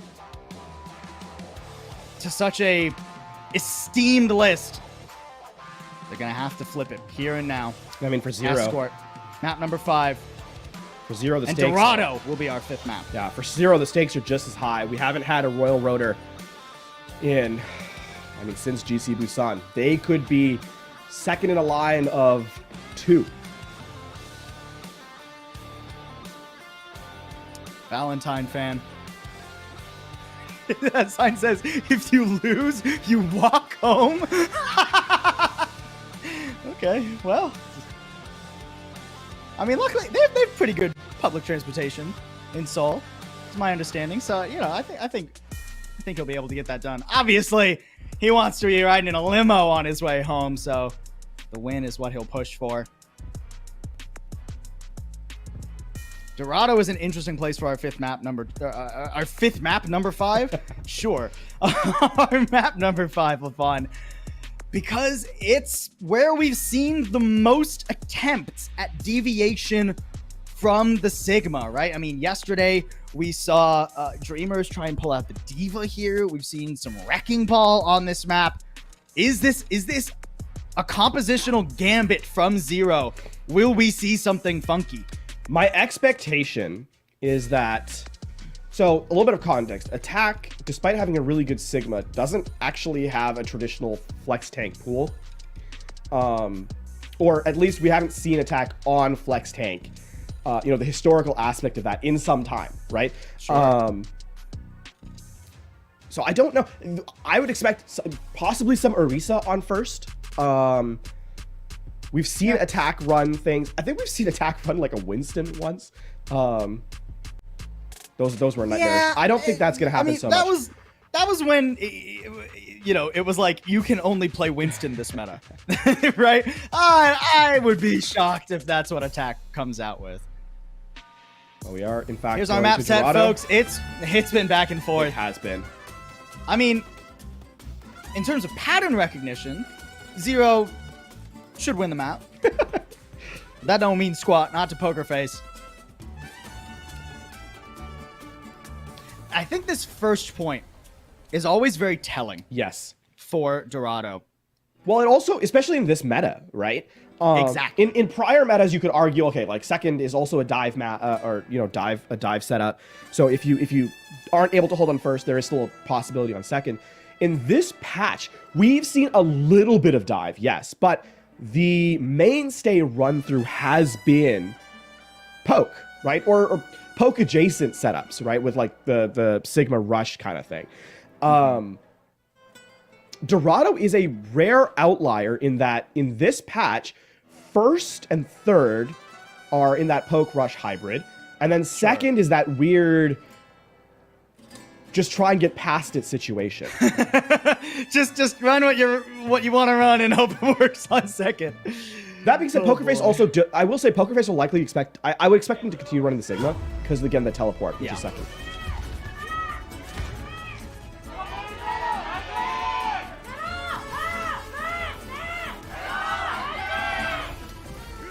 Zero beginning on the attack. Jaewoo Genji. Man. They are on the attack. They are on the attack. Let's. I hope. I mean, but I'd believe it is the thing. No, normally I'd you know let it go by the wayside. Maybe it's just for a deflect. Okay, after the echo, I like that better. I like that significantly better. The Genji I was really worried about against against Sigma and Symmetra. Well, Kilo for the Widow. Gets one shot, realizes that's not going to happen, so Sombra it is. Yeah, that's pretty typical. Sombra, Okay, Somber Echo, we've already seen what it's capable of doing. The problem is, how do you get attack into position, right? The pacing is just so rough here from Zero, because they're never going to have 3 of their players in the same place at the same time. Wow. There's just so much high ground to kind of attend to. Man, Crescent has put up a pylon for himself and has decided to play DPS. Does not care about the rest of his team right now. And I mean, it works out pretty well, right? Because there's no way to push Crescent, remove him from that angle. Pokerface have to pretty quickly back off that first high ground. That is up so in much the top ground. 2. This is really great cover, right? Like, the Echo is super playable, especially on this first point, because there's so many places for JWoo to jump in from, to just glide down onto the backline of Pokerface. You can see Simple playing really far away from that clock tower. Just wants to try and avoid any sort of shenanigans. Already a lot of damage, though, in the Immortality Field used. He also has the Ant Matrix up, like, well ahead of anything else. That is an ambitious Ant Matrix. But I guess that Pokerface were just feeling too much pressure. I mean, they get enough damage onto attack to where he calls off the attack for the moment. Here comes a Crescent. There comes the Sun. And there goes Lego. Well done by Zero to start this off. Yeah, I mean, Proud's configuration tank 2 is just going to get absorbed by the kinetic grasp. Easy gravitic flux as well. I mean, Zero are snowballing this so intensely. Why not use one more ult and give yourself a healthy time back? And to think that all started off with Crescent holding an off angle by himself. And really, the fact that Zero were able to gain the entirety of the lobby area, that main area by the fountain, off of just Crescent standing menacingly on the top banister is truly incredible. That's just 2 ults, too. Yeah. Still plenty. Still EMP. 4-0 here. Oh! Okay, Lego. Making my heart jump into my throat there. Oh, nice. Okay, this is bold. Oh, and he gets knocked out of the... I mean, the Immortality Field got destroyed anyways, and that cleanup took longer than I thought it would, but either way, really solid play from Pokerface. An EMP, not necessarily ideally timed. JWoo wasn't in position, and attack was falling away because you've lost one of your main healers. I don't love that play. Actually, this is where we already knew that it was going to be really tough for Zero. Pokerface are okay, fighting here because again, if things get a little too hairy, just teleport out, get back to the high ground. Who's going to chase you on Zero? Critic flux. Oh, Peppy whiffed it. Okay, things are getting a little bit crazy, guys. Pokerface holding very far forward here, too. JWoo does have the duplicate in hand, and Crescent up to another captured Sun. Pokerface, they realized with that Gravitic Flux whiffing that they don't have the firepower to keep that forward of a hold going, and now they don't have Peppy, so they can't hold at all, really, unless Brad does something crazy, and no, it's not gonna happen. Yeah. I mean, what ends up happening there is that the supports from Pokerface have to take the coast side angle, and so, Peppy's literally all alone. And actually, because of how fast that first point was captured, Zero are back in a position where they can hold attack forward aggressively. And there's a real chance they can force a final fight here on second with, above 2 minutes in their time bank. Is someone going to touch? Someone going to touch?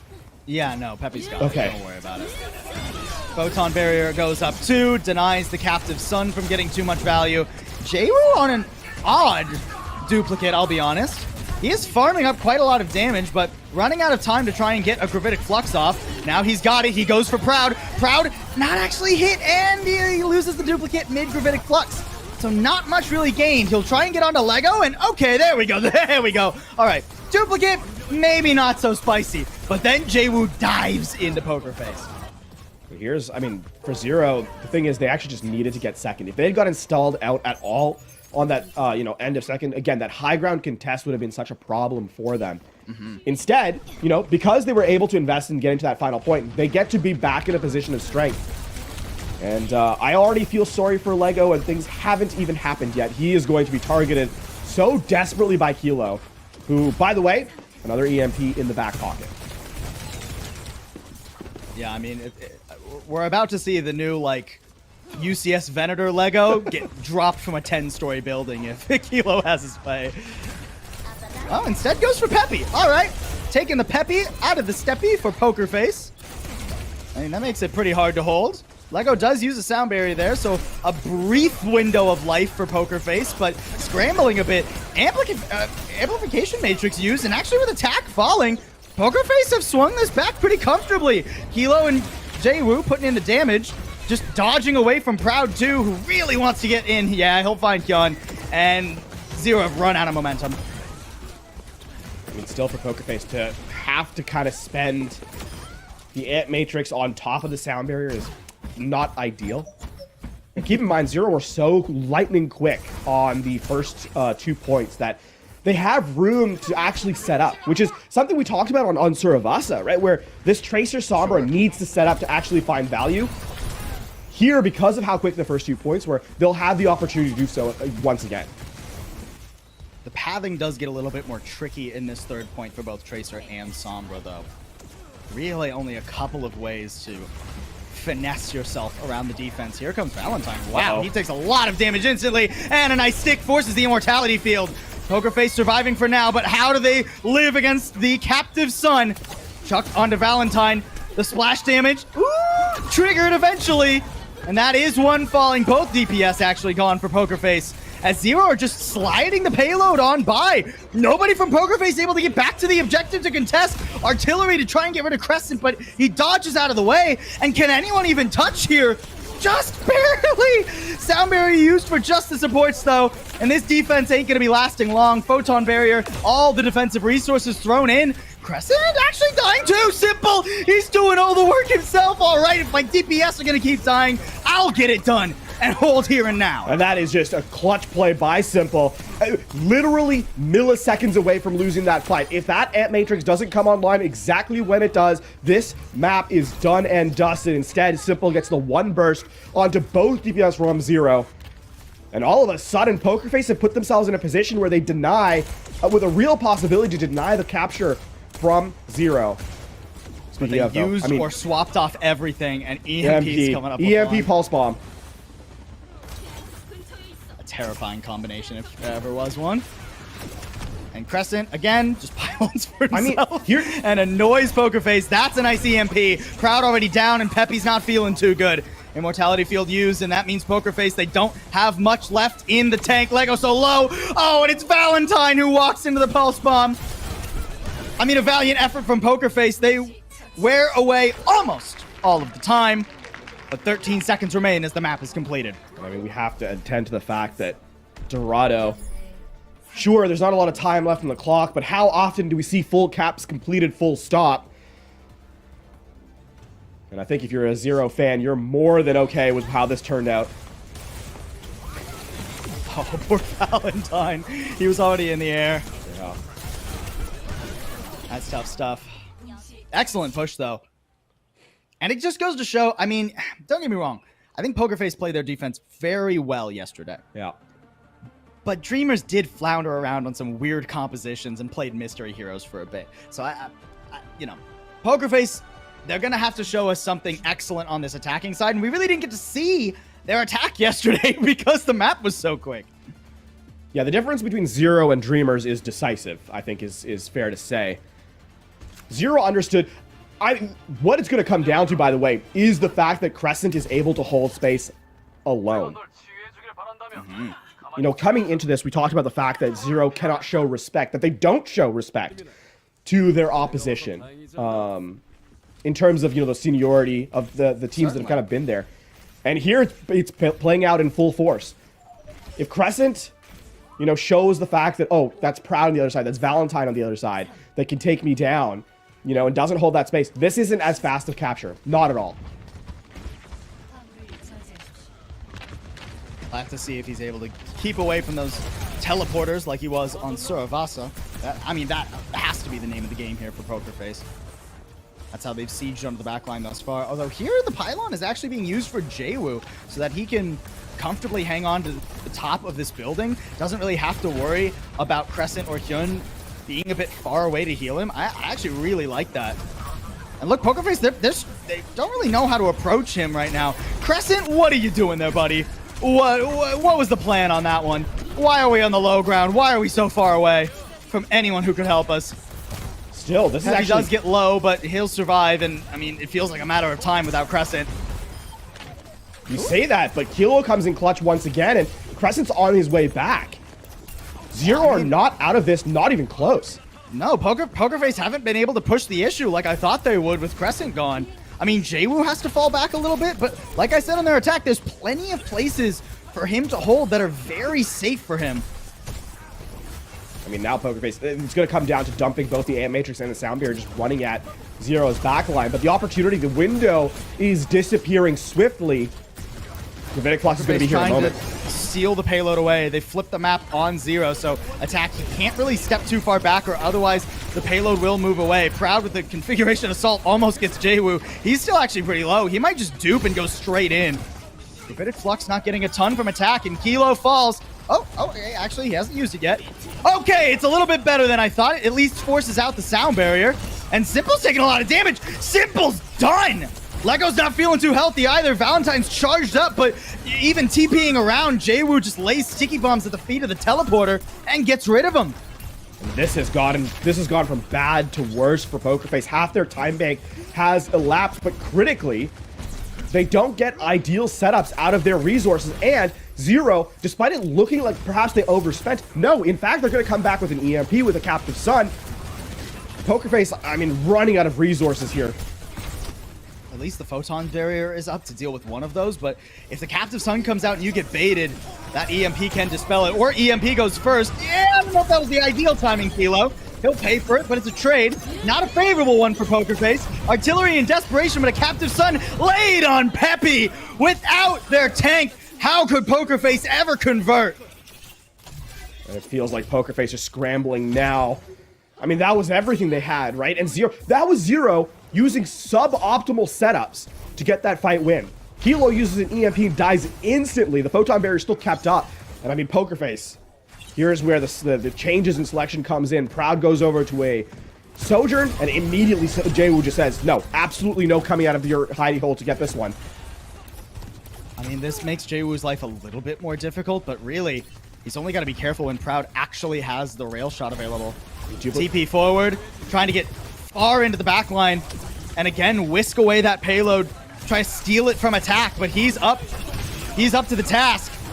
Dodges the accretion, and now can hold this, but I mean, that payload does move away from him. Gravitic Flux going for the backline, trying to tee up his DPS. Can JWoo get there? Crescent gets it done, of all people. JWoo with a duplicate. He's on top of Valentine, and Hyun helps him out. 23 seconds left. Pokerface, it'll be a mad scramble to get back to the payload and not get full health. Oh, and they're going to stagger Simple as well. That late pickup. I mean, Crescent as the late pickup actually doesn't end up mattering. Valentine over for the contest, but look at this. Kilo playing Gatekeeper. The hack comes in. Wrong target. But Valentine, I mean, Valentine's so low. I don't know if he actually triggered the overtime. Nope. Denied. Zero up to match point. And the trend continues. Map selection ends up being of tremendous importance. Here's where it gets so dicey for Pokerface. They've already lost one control. This time they go to their map selection, but the road is looking awful bleak for the presumptuous team. I see a Lijiang Tower in our future. That was the map Pokerface took off of Zero when they played in the group stage. But that, it has to be said, that feels like a different Zero at this time. Different Pokerface too. But not an enviable position for one of the teams we anticipated to be a favorite heading into this season. Them and Dreamers, they took down Dreamers. But it's Zero, the upstarts from the WG Open, looking to make the full run. They already won one tournament. Now, can they make it a second? The fall series of Contenders Korea, the last season for the year, is in their grasp. They just need one of the next two maps. Either dominate on Control or finish us off in a map 7. We'll find out when we come back from a break.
Zero are on the precipice of writing their name, engraving it into Overwatch Contenders Korea.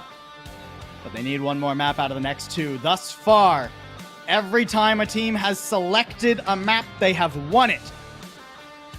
Good news for Pokerface. That means things are looking up for map number 6. Bad news is that means they need to defy that on our 7th and final map. Assuming they even win their own map pick here. And of course, as we anticipated, LaFawn, we know where it's going. It's Lijiang Tower, the one control map, the one map that Pokerface won the last time these two teams played. Couldn't have gone anywhere else. And I think one of the things is that this is a different Zero. A very different Zero. I would expect that if we go to Night Market, the Doomfist comes back. We saw what Attack was able to do on Ilios with the Doomfist. The multiple eliminations off the side of the map, right? But then after that, I think it becomes anyone's game. Still feels like anyone's game. Even now. Zero, they have a lead, but how long will it last? Can the young guns stay stable under so much pressure? The WGG arena is packed, by the way. Everyone excited to see how this year of Contenders wraps up, and to see the who ends up being the only team to technically win a season of Contenders in 2023 for Korea. Some Valentine fans in the audience, quite a few actually. Valentine, please win for us. That was that last sign there. Yeah, not just for you folks, but for his team, for his year, for his legacy. What an interesting adaptation, by the way, from Valentine. To go from being the carry DPS player, historically, to now filling more of a, I don't want to say a supporting role in the DPS, but to take that step back and be the platoon player. Has really stabilized Pokerface's front line, their DPS core, rather. Valentine has such a history in Contenders Korea, too. He's played on WGS Phoenix. He's played on MVP, or Team MVP, not MVP Space. All the way back, he played in the second ever season of Contenders Korea on New Paradigm. And now him and the rest of Pokerface have a chance to defy the odds and get themselves a crown of their own. Lijiang Tower, as we said, for our 6th and hopefully not final map if you're a Pokerface fan. One more for Zero, though, and they'll put this series away. Here's the question for Zero. Do we end up seeing the adaptations come out from them, or is it going to just return to the tried and true?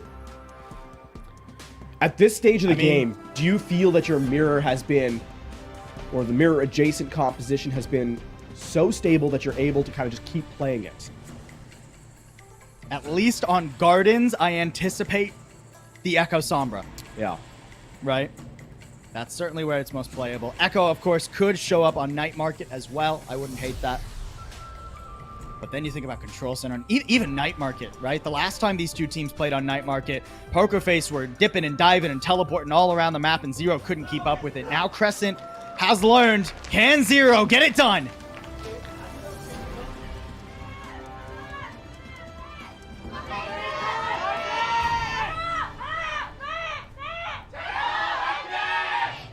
The WDG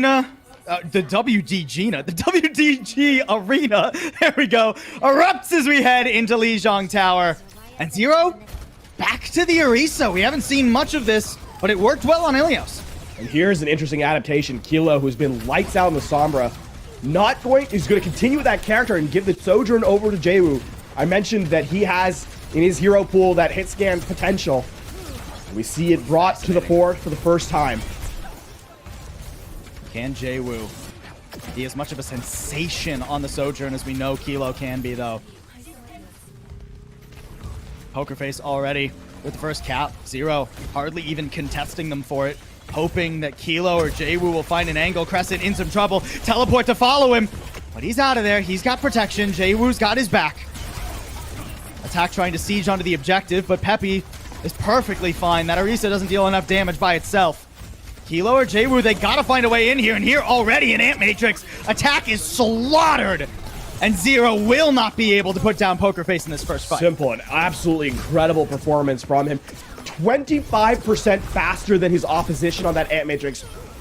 But I mean, even those delayed eliminations onto Valentine and Proud are meaningless. Actually, that being said, Jaewoo needs to... If Jaewoo can get another pick off, there's a real path back in for Zero. Kilo's coming in. Attack. Kilo, they think they have an angle here, but no way to actually secure a pick. Peppy steps right back over to the objective. Terra Surge is available. Terra Surge Crescent Sun is a devastating combo if you can find the angle for it. An Ant Matrix to force Peppy back. Captive Sun out. There's that Terra Surge. Okay, I mean, it's quite a bit of damage, enough for Simple to fall and a flip to come through, but Pokerface aren't done. The Gravitic Flux canceled by an EMP. Kilo rips the teeth out of Pokerface's mouth. They've got no bite to their bark. Pokerface, though, I think they're okay with that, right? The only unfortunate thing is that that point flip a little too early. But they actually just, with the Gravitic Flux and the Sound Barrier, pull out 3 key resources from Zero. Now it's just the Overclock. And, I mean, in the hands, we've seen it from Kilo, where 5 gets taken down. Can Jaewoo pull the same kind of magic? Not at all. Man. He's just done. No. Yeah. Gets rolled over. Steamrolled.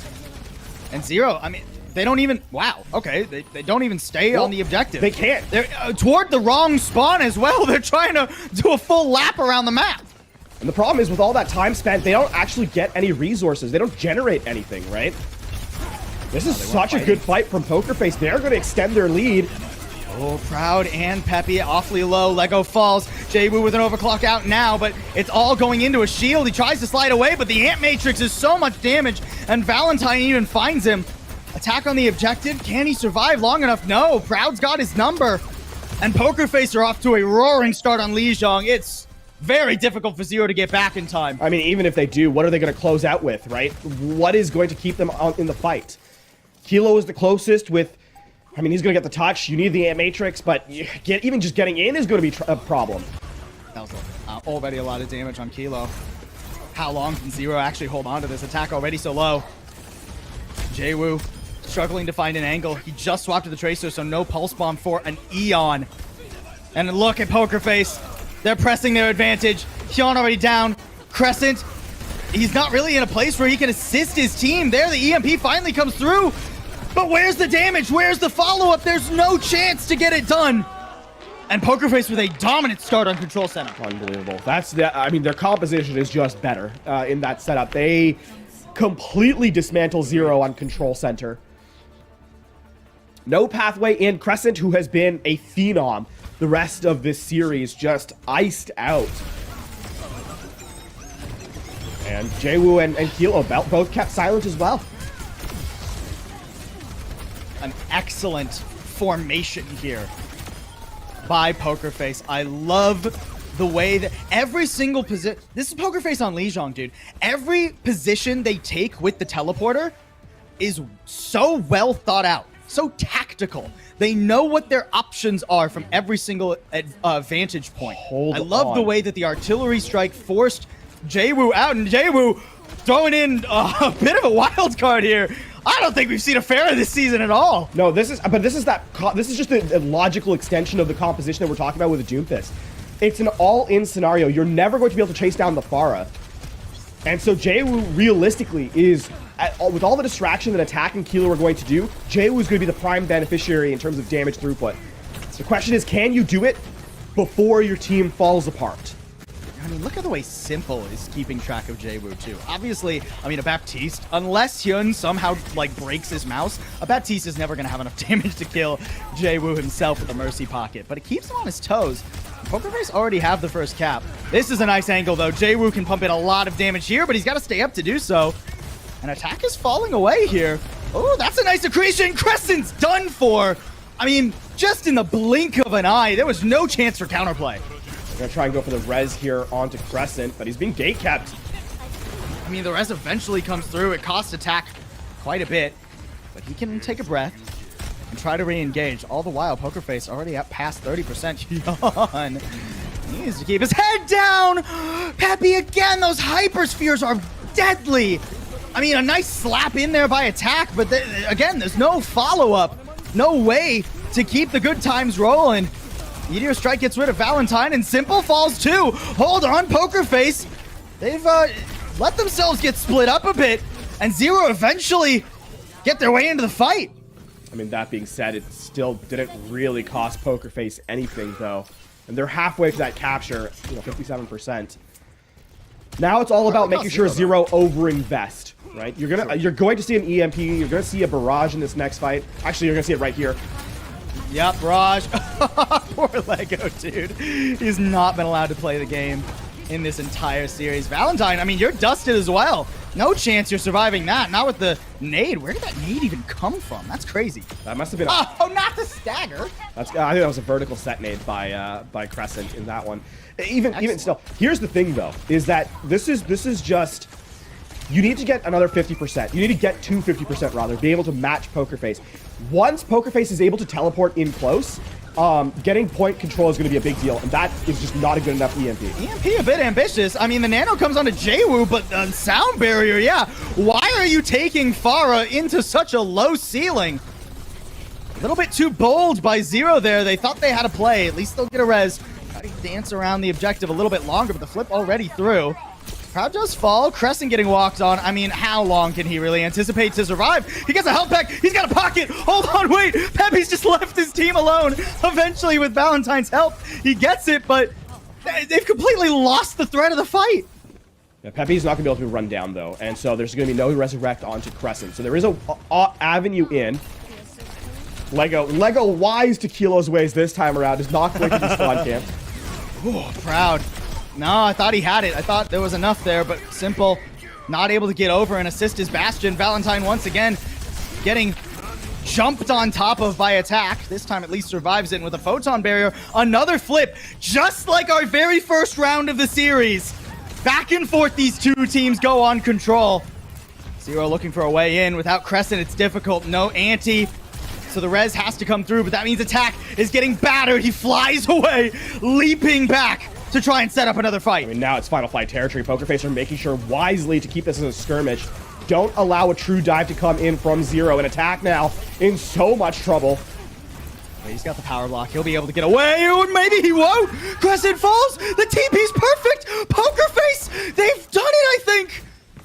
Can send us to a map 7 right here, right now. A shutdown. Proud picks Jwoo out of the air. No barrage for you, and the EMP denied too. For our last series of the year, we go the full distance. Map number 7 awaits us here.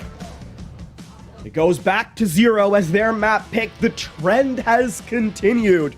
Pokerface must buck tradition to steal this series away. Already, not but one map ago, did Zero win out on Escort. They'll get their pick once more and try and close out the series. Has their journey come to an end? Or will Pokerface fumble in the final moments? That is what awaits us here in our 7th and final map of championship title contention in Contenders Korea. And the last two maps have felt like they've swung so dominantly one way or the other. You can even see on Zero's face, they know that wasn't particularly close. The strategies they've been saving for Lijiang for this eventuality, not bothering Poker Face hardly at all. Sure, you get to go to one more map, but keep in mind, they also picked the last escort map. So Dorado was their best option. Meaning as we go into map number 7, Zero have to reach just a bit further into their playbook. Go out of their comfort zone a little bit more. And the entire year of Contenders Korea lies in just one more round. Truly, this is, for the first time all series, we can dismiss the kind of back and forth look, of map selection. For the first time all series, predicting where this map is going to go is actually very difficult. Thinking of the rest of the map pool that we have available to us, right? I'd say it's about equal between Poker Face and Zero in this last one. If anything, you want to go to somewhere where it's Tracer Sombra or Echo Sombra. I was gonna say, well, let's do the math on Tracers and Sombras, right? Circuit Royale? No, I don't think so. Shambali Monastery? Not very likely. That leaves you only with one solid option. Route 66. And yet, when you look at it from Poker Face's perspective, you're going to issue Shambali and Circuit Royale anyway. Route 66, I think, would have been their selection should it have been at this stage of the game. Truly, anyone's map. I wouldn't have this any other way, LaFawn. What a finale for the fall series. Hey, finale's on one of these teams too. We haven't seen him. Kilo too. I mean, Kilo, a player who we've heralded so much, who has been so impressive in the fall series, has been a little bit quieter the last couple of maps. Dominant on the Sombra early on in this series. And you have to give a ton of credit. He'll need to step up here. You have to give a ton of credit to Kilo, though. Absolutely. Going from that carry player to now fitting in as the do-it-all veteran on the Sombra. He's so young and he's a veteran. Unbelievable. The futures of these stars are so bright. From the young guns like Jaewoo, the old hands in quotation marks. But you have to think, Kilo, not but a year ago, Map 7, Grand Finals, Overwatch League there. It was so close for him, so close to getting that championship, and it fell away at just the last moments. Will it slip out of his grasp again? Or can he rally with the rest of Zero to get it done on our 7th and final map? This is where heroes are born, Paul. These are the stories we live for. Everything in esports for moments like these. Poker Face, they seem calm and they're keeping their poker face on, ironically enough. I have waited for over a year to make a joke like that. Got it in just at the end. For Zero, smiles in their faces. They're back in it. They look nervous at the end of the last map. But you take a second, you take a breath. They collected themselves after a discombobulating loss on New Queen Street. So there's no doubt that they can do it again. I mean, the last escort map was dominant as well. Full cap into a full hold. Zero. There's no way that they should crumble here and now. Confidence brimming. We've talked about it. How they're a team that, despite the pedigree on the other side, They're willing to play. They won't back down. They haven't yet. Calm before the storm here.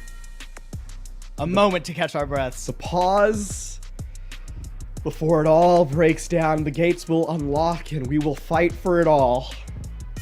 The players take a breath. We do too. The fans in the audience, the WDG arena, they buy it as well. What a legendary finish to the year we're going to have here. All I can think of is that historic match between Kongdu Panthera and Runaway. The 8 mapper, if I remember correctly. Indeed. Contenders Korea. Nothing delivers quite right like it. We go now to our final map of the series, Route 66, as anticipated. 0. They've come to win. The crown's so close for both of these squads. But only one will go home with the smiles they currently wear on their faces. And it must be said that PokerFace are looking to break the pattern for the first time here today. Map pick has often meant map win for PokerFace. This must be a change of fate if they want to be able to step on the table as champions.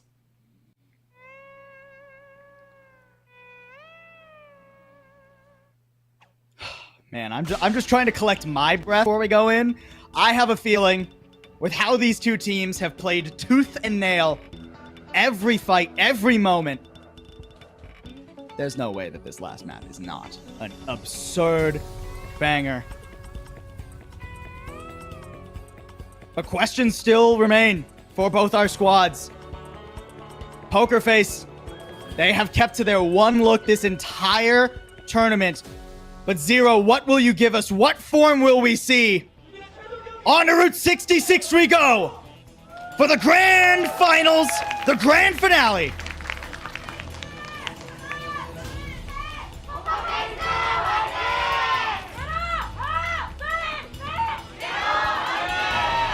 The fans have left it all out there as well. The players about to do the same. PokerFace comes in close. 0 look to take advantage. It's the Tracer Sombra as expected. Put everything out on the field, boys. You can't take it home with you. PokerFace, a pretty forward hold here. Peppy doesn't even want to give an inch to 0.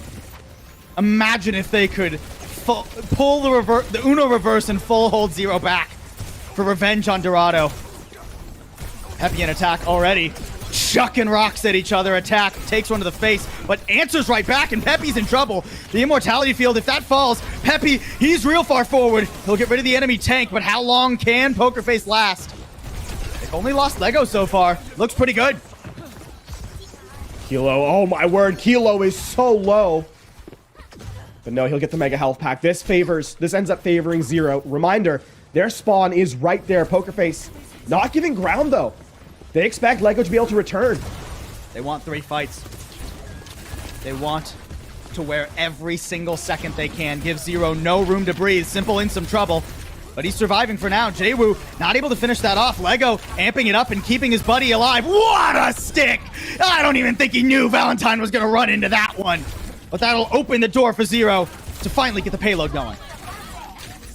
Jaewoo to this point has been not quiet, but certainly not to the levels that we've expected him.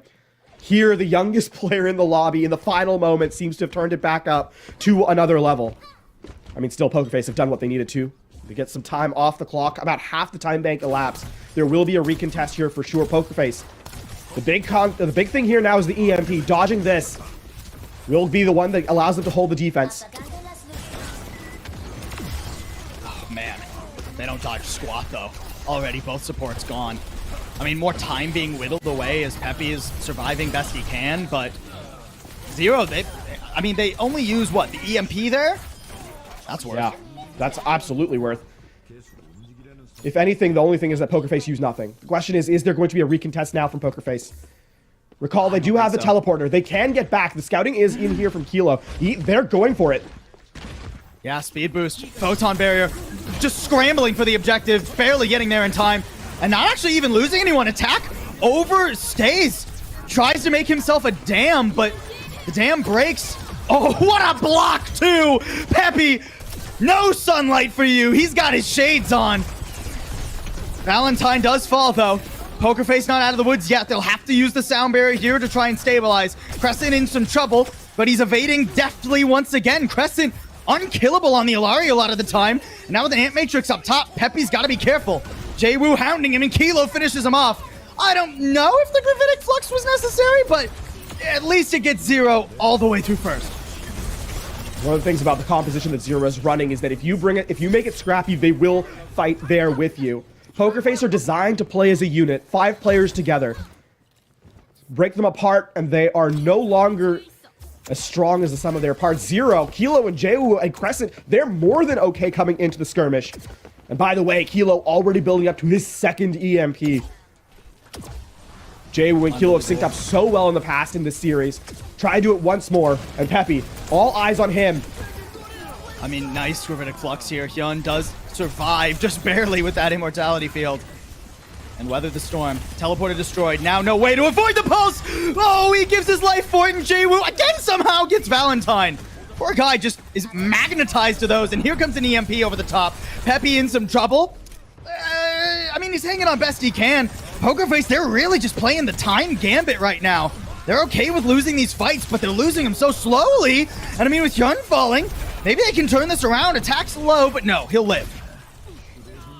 As you said, though, that is about the time at this point of the game. And not just about the time, but also the resource bank of Zero. They do invest the EMP in that setup, and don't have much to back up beyond there.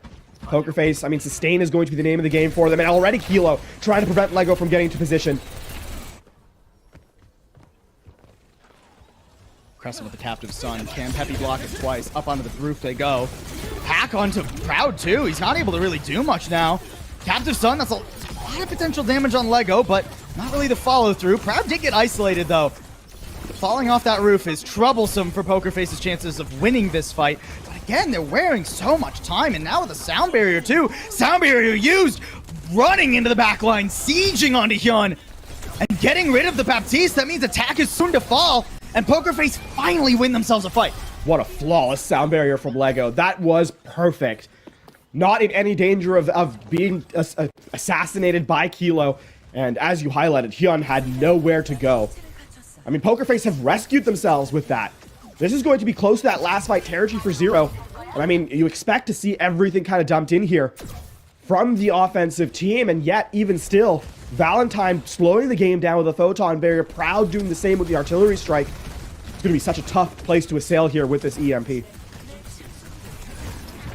Kilo already forced out too, right as he was about to work up to it. Here's a Gravitic Flux. I mean, that makes Simple's life really difficult. Oh, he smacked into the ground, and Proud joins him in the grave. Beautiful work. No EMP necessary, and now it's much easier for Kilo to set up for this potentially last fight of second. I mean, is there even going to be a contest is the question. I mean, Kilo, don't think so. Kilo's, you say set up for the contest, but here's the thing. He can actually just make sure that no one even comes close. No, I mean, he didn't even need to. Now he's ready. I mean, he's pretending like he's part of Pokerface. He's escorting alongside them. And I mean, this EMP is deadly, Lego. No way. You're not going to live through that one, buddy. Photon Barrier up. Again, Pokerface just trying to stall as much time as they can. But, I mean, is it better to play for slow losses here, or should they play for a win? I mean, Gravitic Flux, Ant Matrix, surely those have to be killer. Already attack falling too. Pokerface putting Zero back in their spawn, but that spawn's real close.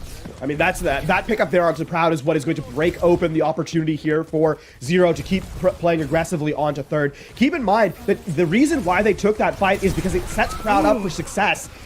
Now it's about losing slowly. That elimination of the Pappy just sets them back one layer. You're looking at this next fight, and you're thinking, I mean, Zero, they have the Captive Sun. Thinking the back line is probably going to be the target. Have Kilo and Jwoo just run down Lego and Simple and ignore Peppy, who's going to be in the front line. Peppy hacked too. I mean, Pokerface, they can't take any space now. Peppy isn't able to set up for that Gravitic Flux either. Okay, I mean, is it actually good to teleport away from that is the question. Simple gets hit with the Captive Sun regardless. Valentine and Proud just abandon their team. And eventually, they'll all fall regardless. And now we're in that final fight. 30 seconds left. What happens here is the end of the map. EMP set up as the approach comes in. Everyone on Poker Face is going to walk into it. Yeah, there's no chance to avoid this. Gravitic Flux canceled and everything. Bad to worse for Poker Face. They'll try and use a sound barrier to stabilize. Attacking Hyun pretty low. Proud, can you finish off these picks? Yes, just barely. No cap this time. 5 seconds on the clock. And 0 sent packing. Poker Face.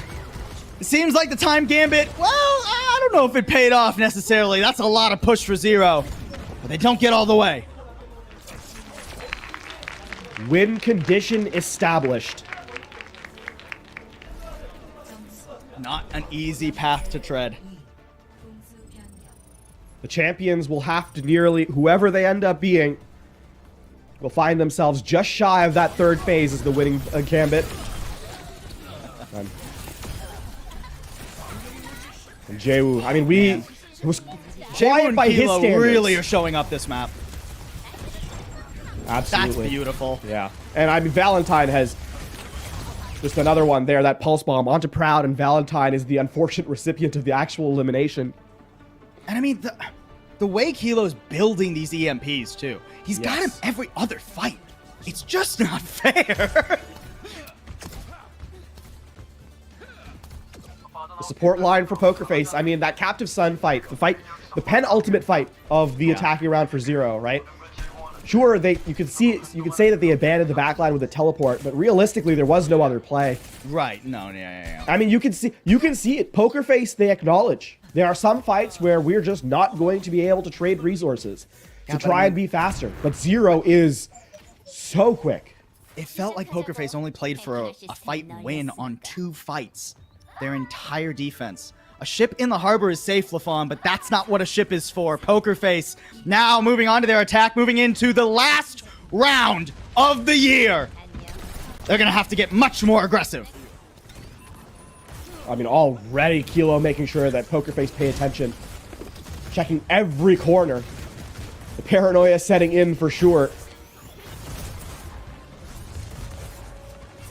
A much more defensive hold here from 0. Not going for that time gambit that Poker Face was, instead opting to maximize their chances in every single fight. An advantageous position here on top of Big Earls and on the cliff side. You want to get already onto Big Earls. Crescent not able to get away this time very well. Yeah, he'll get run down. And now Proud, can he farm? Can he feast? A lot of damage comes his way, so I'll have to take a breath. Excellent kiting, by the way, from Jaewoo to keep the payload from moving. Dodging back and forth to keep the payload back in position without giving up too much damage as well.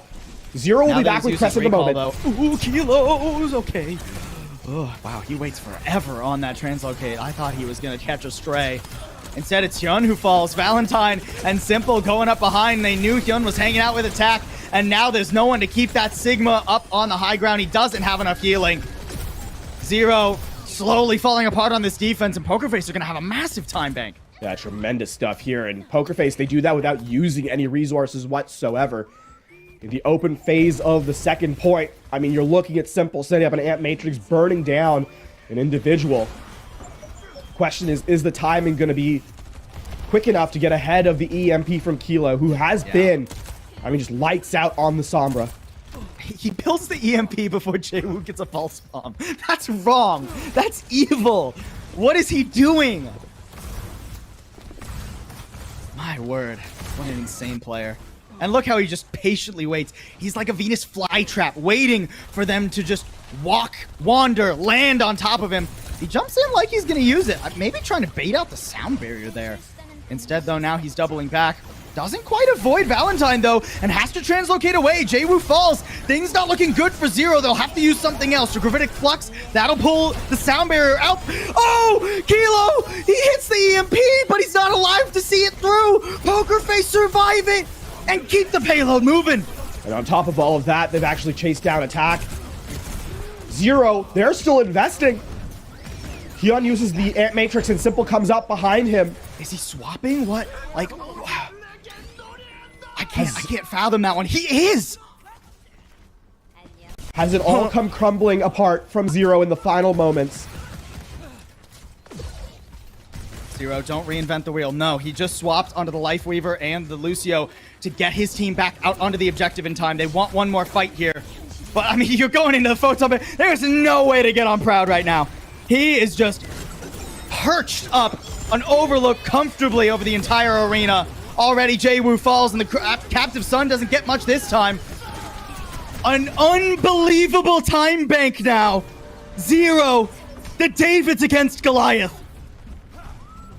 And here's where the veterancy comes into question.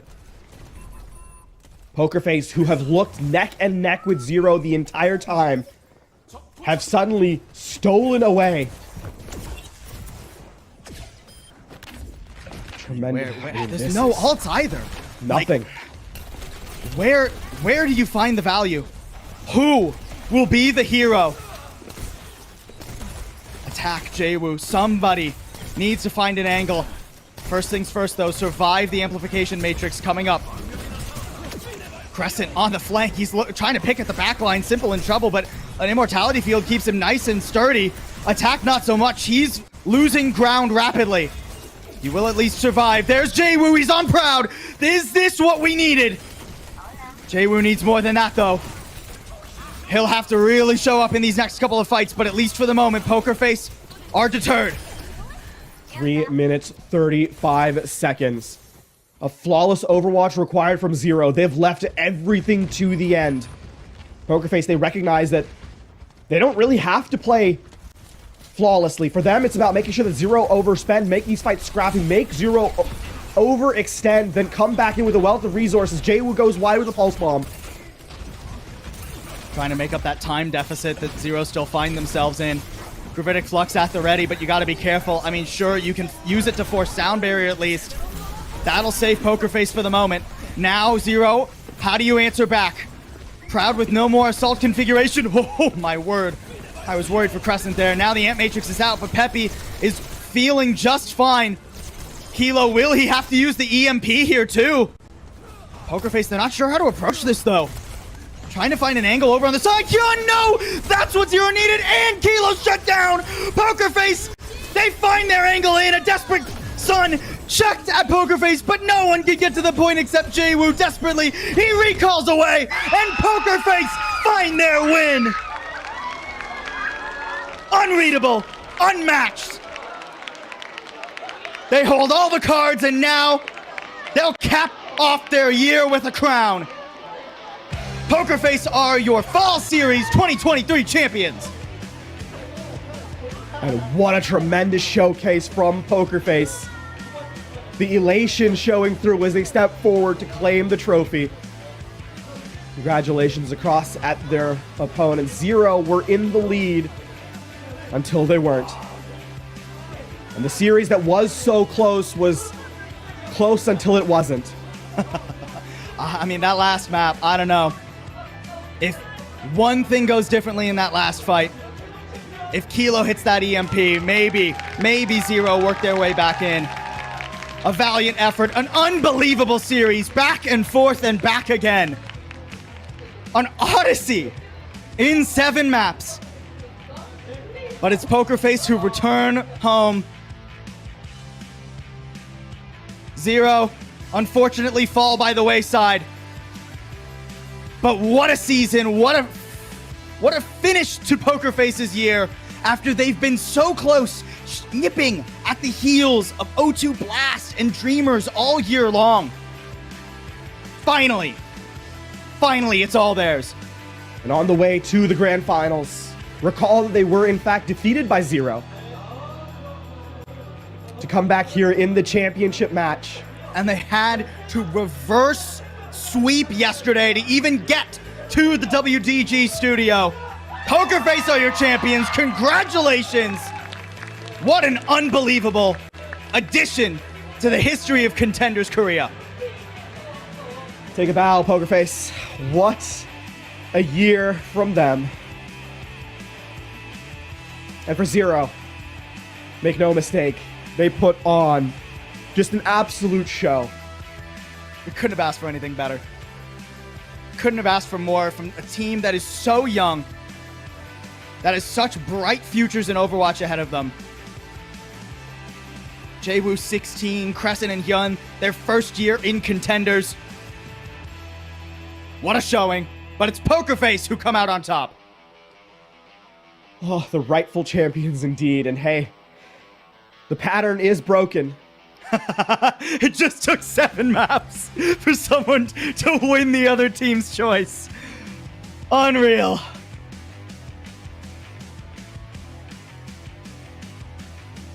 Unbelievable performance once again. Oh, and for Pokerface, I mean, how sweet this must be. What a tough year for them. It was tough. I mean, don't get me wrong. They were great at every step, but before this, the year was not what they wanted. Getting knocked out early in summer, in spring. Hardly even getting to actually face some of the Overwatch League teams. I mean, back in spring, they got knocked out by Dreamers in another 5-map series. Yesterday, they take down Dreamers in a reverse sweep. Today, they get revenge against Zero. The wherewithal, the grit of this team to never give up. Never surrender, indeed. The question for us now is left but one. Our player of the match for the grand finals, for your champions here in Contenders Korea. You had to know. I mean, Proud. I mean, him and Jaewoo were the two young guns. Proud actually younger than Jaewoo. I think that passed us by for a moment because we've seen him for a bit longer. You know, he was picked up by O2 Blast last year, sat on the bench some, but then he goes to Pokerface. He plays on a couple of different teams, just trying to find his footing, trying to really get his stride. I think it's safe to say he found it. Sure, he played 99.9% Bastion and didn't dare try and mirror Kilo on the Sojourn. But what an unbelievable presence he was through this entire series. And the thing about being on a character like Bastion is that it takes buy-in from a player. We know that Proud is a flashy hit scan. We've seen the Widows in the past. We've seen the Sojourn performances as well. We've seen Proud be that carry. But here today, he takes another step in his career and picks the one character that just will get them the win. Unbelievable. Unbelievable stuff. Absolutely fantastic. We're off down onto the floor for an interview, folks. 파이널 매치 보내드렸습니다. 이번 올해 컨텐더스 코리아의 주인공 그랜드 파이널의 챔피언은 바로 제로였습니다. 축하드립니다. So first, I want to announce the champions of Overwatch Contenders Korea. 죄송합니다. 제로가 아니라 포커페이스였습니다. Pokerface. 옆에서 우리 프라우드 선수가 너무 감동의 눈물을 흘린 나머지 제가 정신을 차리지 못하고 있었습니다. 다시 한번 말씀드리겠습니다. 이번 그랜드 파이널의 주인공은 So one more time, I want to say one more time, our champions for the 2023 Overwatch Contenders Korea is Pokerface. 네, 그런 감동을 받은 나머지 실수를 했는데 바로 한번 우리 승리의 주역 POTM 프라우드 선수 만나보도록 하겠습니다. Let's have a conversation with 지금 Proud of Pokerface. How do you feel right now? 많은 감정들이 느껴져요. 행복했고 I have 지금도 a 행복하고 mixture of 형들이랑 feelings. 열심히 해가지고 좋은 성적 내니까 또 I'm 지금까지 happy 했던 것들 생각하면서 또 and also I'm kind of holding back tears a little bit. 어떤 원인이 뭘까요? 아무래도 And I feel like I remember the 저희가 difficult times. It's kind of a mix 조별 라운드 때 of a lot of 제가 한번 emotions. 졌는데 네. 제가 친정팀 상대로 진 거였거든요. So what was 그래서 some of the 그때 difficulties 이제 that you faced? 다음에 만나면 무조건 이겨야겠다라고 So 마음먹고 we actually lost against Zero on the group stages. Zero is my former team, so I really wanted to win against them. But now that I won against them in none other than the grand finals, it feels kind of weird. 좀 긴장이 됐을 것 같아요. 네, 엄청 좀 긴장했어요 처음에. Were there any nerves coming into this match particularly? 이게 잘 될까라는 생각으로 걱정이 좀 많았는데. Of course, 막 하니까 this 잘 is a big 되니까 stage 좋았던 것 on LAN. 같아요. 다행히.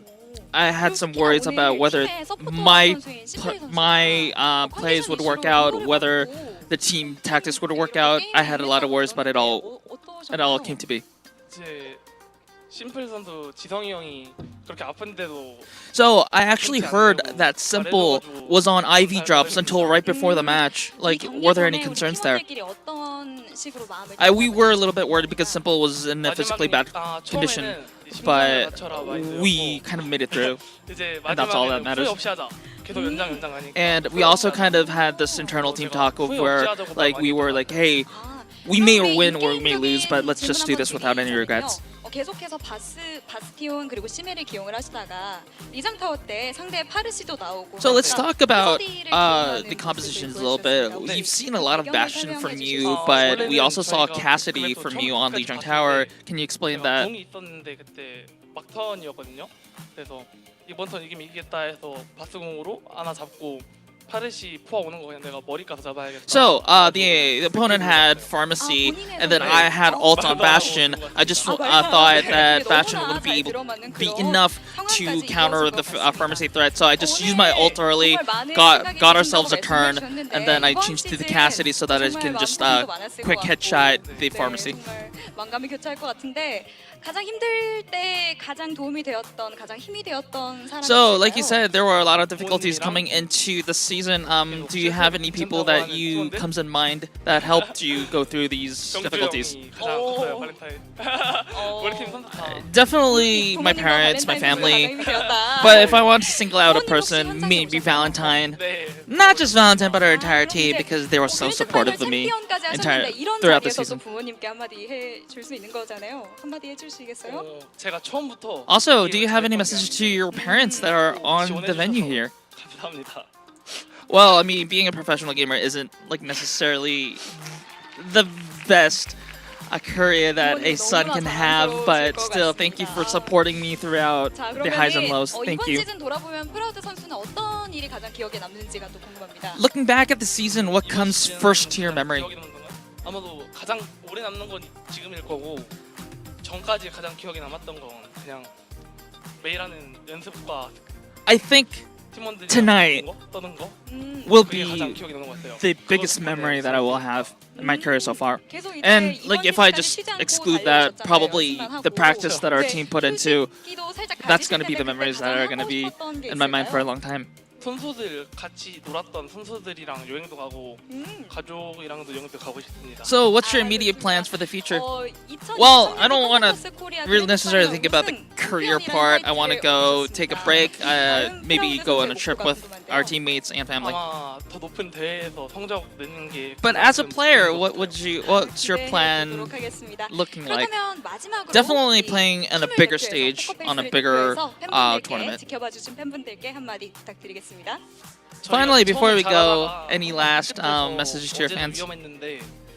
포기 안 하고 응원해 주셔서 감사합니다. So it was kind of a bit of a close call, but thank you all the fans for cheering us through the highs and lows. Thank you so much. And that is the end of the interview. Back to you, Paul. 저는 여기서 인사드리고자 하는데요. 중계석으로 바로 마이크 넘겨드리도록 할 텐데요. 지금까지 아나운서 손혜민이었습니다. 여러분 고맙습니다. Thank you all so much. Our amazing interviewer, Son Hye-min, our amazing translator, Unknown, and of course, Proud and Poker Face. Congratulations again to them. What an unbelievable series. And I'm sorry, did he say that Simple was on an IV drip 20 minutes before the match? Unbelievable. And he was playing like that? Unbelievable. Truly wild. Just insane. We told them don't leave anything out there. You can't take anything home with you but the victory. And boy, did they ever. What a season. What a finals, Paul. What an incredible run here in Contenders Korea. I'm not over the Simple IV thing. I mean, I know Proud was saying, I hope we get to go on a vacation. Maybe let Simple rest up. You know, take a few days and get yourselves a nice vacation. It's well earned. What a season. What a year. And Proud, too. Again, pardon the pun. I am so proud of him as a player. Keep in mind, he's too young to have played in a lot of the Overwatch League this year, right? So when, teams go up that he was on, go up to the Overwatch League, he had to sort of find other options. Eventually, for our last season, he finds himself on Poker Face, and he runs through the entire bracket. What unbelievable matches. What an unbelievable weekend that we've had. We got a little bit of everything. Domination to close matches, as close as they come, and everything in between. Congratulations again to Poker Face. Just unbelievable. Just, I sound like a broken record at this point, but just unbelievable. What an end to the year here we have in Contenders Korea. I mean, this has been one of the most storied regions that we've seen in our sport. And they do not disappoint once more. Nah. Contenders Korea continues to put on a show that is unrivaled. Unbelievable. I'm so glad we get to cast these games. That these games are here for us to cast. It's just been phenomenal. What a season we've had too, right? A brand new meta, a meta that I think is really fun, by the way. Yeah. I know like the Sigma Mirror can't, like if it's just like Sigma Bastion versus Sigma Bastion, that can maybe get a little bit stale, but we had so many different flavors. We had teams running the Orisa, the Wrecking Ball, the Doomfist, the Diva out of nowhere. Just a phenomenal end to a crazy year. I mean, the fact that we had Contenders teams playing against Overwatch League teams, that's something people have been asking for since what? Gauntlet 2019? Oh my god, right? Yeah. And then we just got it all year long, and then teams come back and they prove their wherewithal. None more than Poker Face. Insanity. Tremendous. I mean, honestly, at the outset of this, I'm trying to pick just a favorite moment. Right? I mean, proud look back is like, what was the moment in this season that stood out to you? I'm trying to find that for me for the year. Like, what was my moment of the year? I think personally, maybe this is recency bias. I might have to go back to some of the like spring stage games to be sure. But man, that first like 5K from Kilo on Midtown earlier this season, where it's like just him alive pretty much, and he clutches and oh man, that's up there for me at the very least. I think for me, like over the entirety of the year, was the Rhodes versus with Taejong versus Jaewoon, right? Oh, sure. I think that was Rhodes versus actually Zero. Yeah, where in summer. Yeah. Yeah, where it was like, this is what the future of the young superstars is going to look like. This is who your best players are going to be. And to see them go, head to head. We have some fantastic players in the history of Overwatch. Some that are still playing at the pinnacle of what is possible. And to think that there are going to be upstarts that come through in the next little while that are going to just make, plays that seem insane to us now seem routine in the future. I mean, that was the first taste of it. I think that was probably the highlight for me to see where we go next. I mean, we've had 422 unique players who have actually played in Contenders Korea. Even more players who got signed and then, didn't play for whatever reason. It's, it's 15 seasons. That's gonna happen some. Exactly 50 teams as well. And what a phenomenal way to close out our year, LaFon. Yeah, we have reached the summit of champions once more in Contenders Korea. The road of competition is not an easy one, Paul, but through the years, we have borne witness to the struggles of our players and their teams, and have told their stories, crying and cheering alongside them. But it's not just the competitors that we acknowledge today. Instead, I would also bring it outwards here at the end of this season to remember the competition isn't just winning and losing, but also the community who makes it so special. To the players and the staff, to the production who makes this show possible, to the giants who came before us, that Paul, myself, and of course all the other casters this season have attempted to fill the shoes of, but also to you, the community, the fans, to the players and the staff, thank you. Thank you so much. In the spirit of Overwatch, in this game that we love so much, remember to hope and fight for a better future. And we'll see you wherever that is. Good night.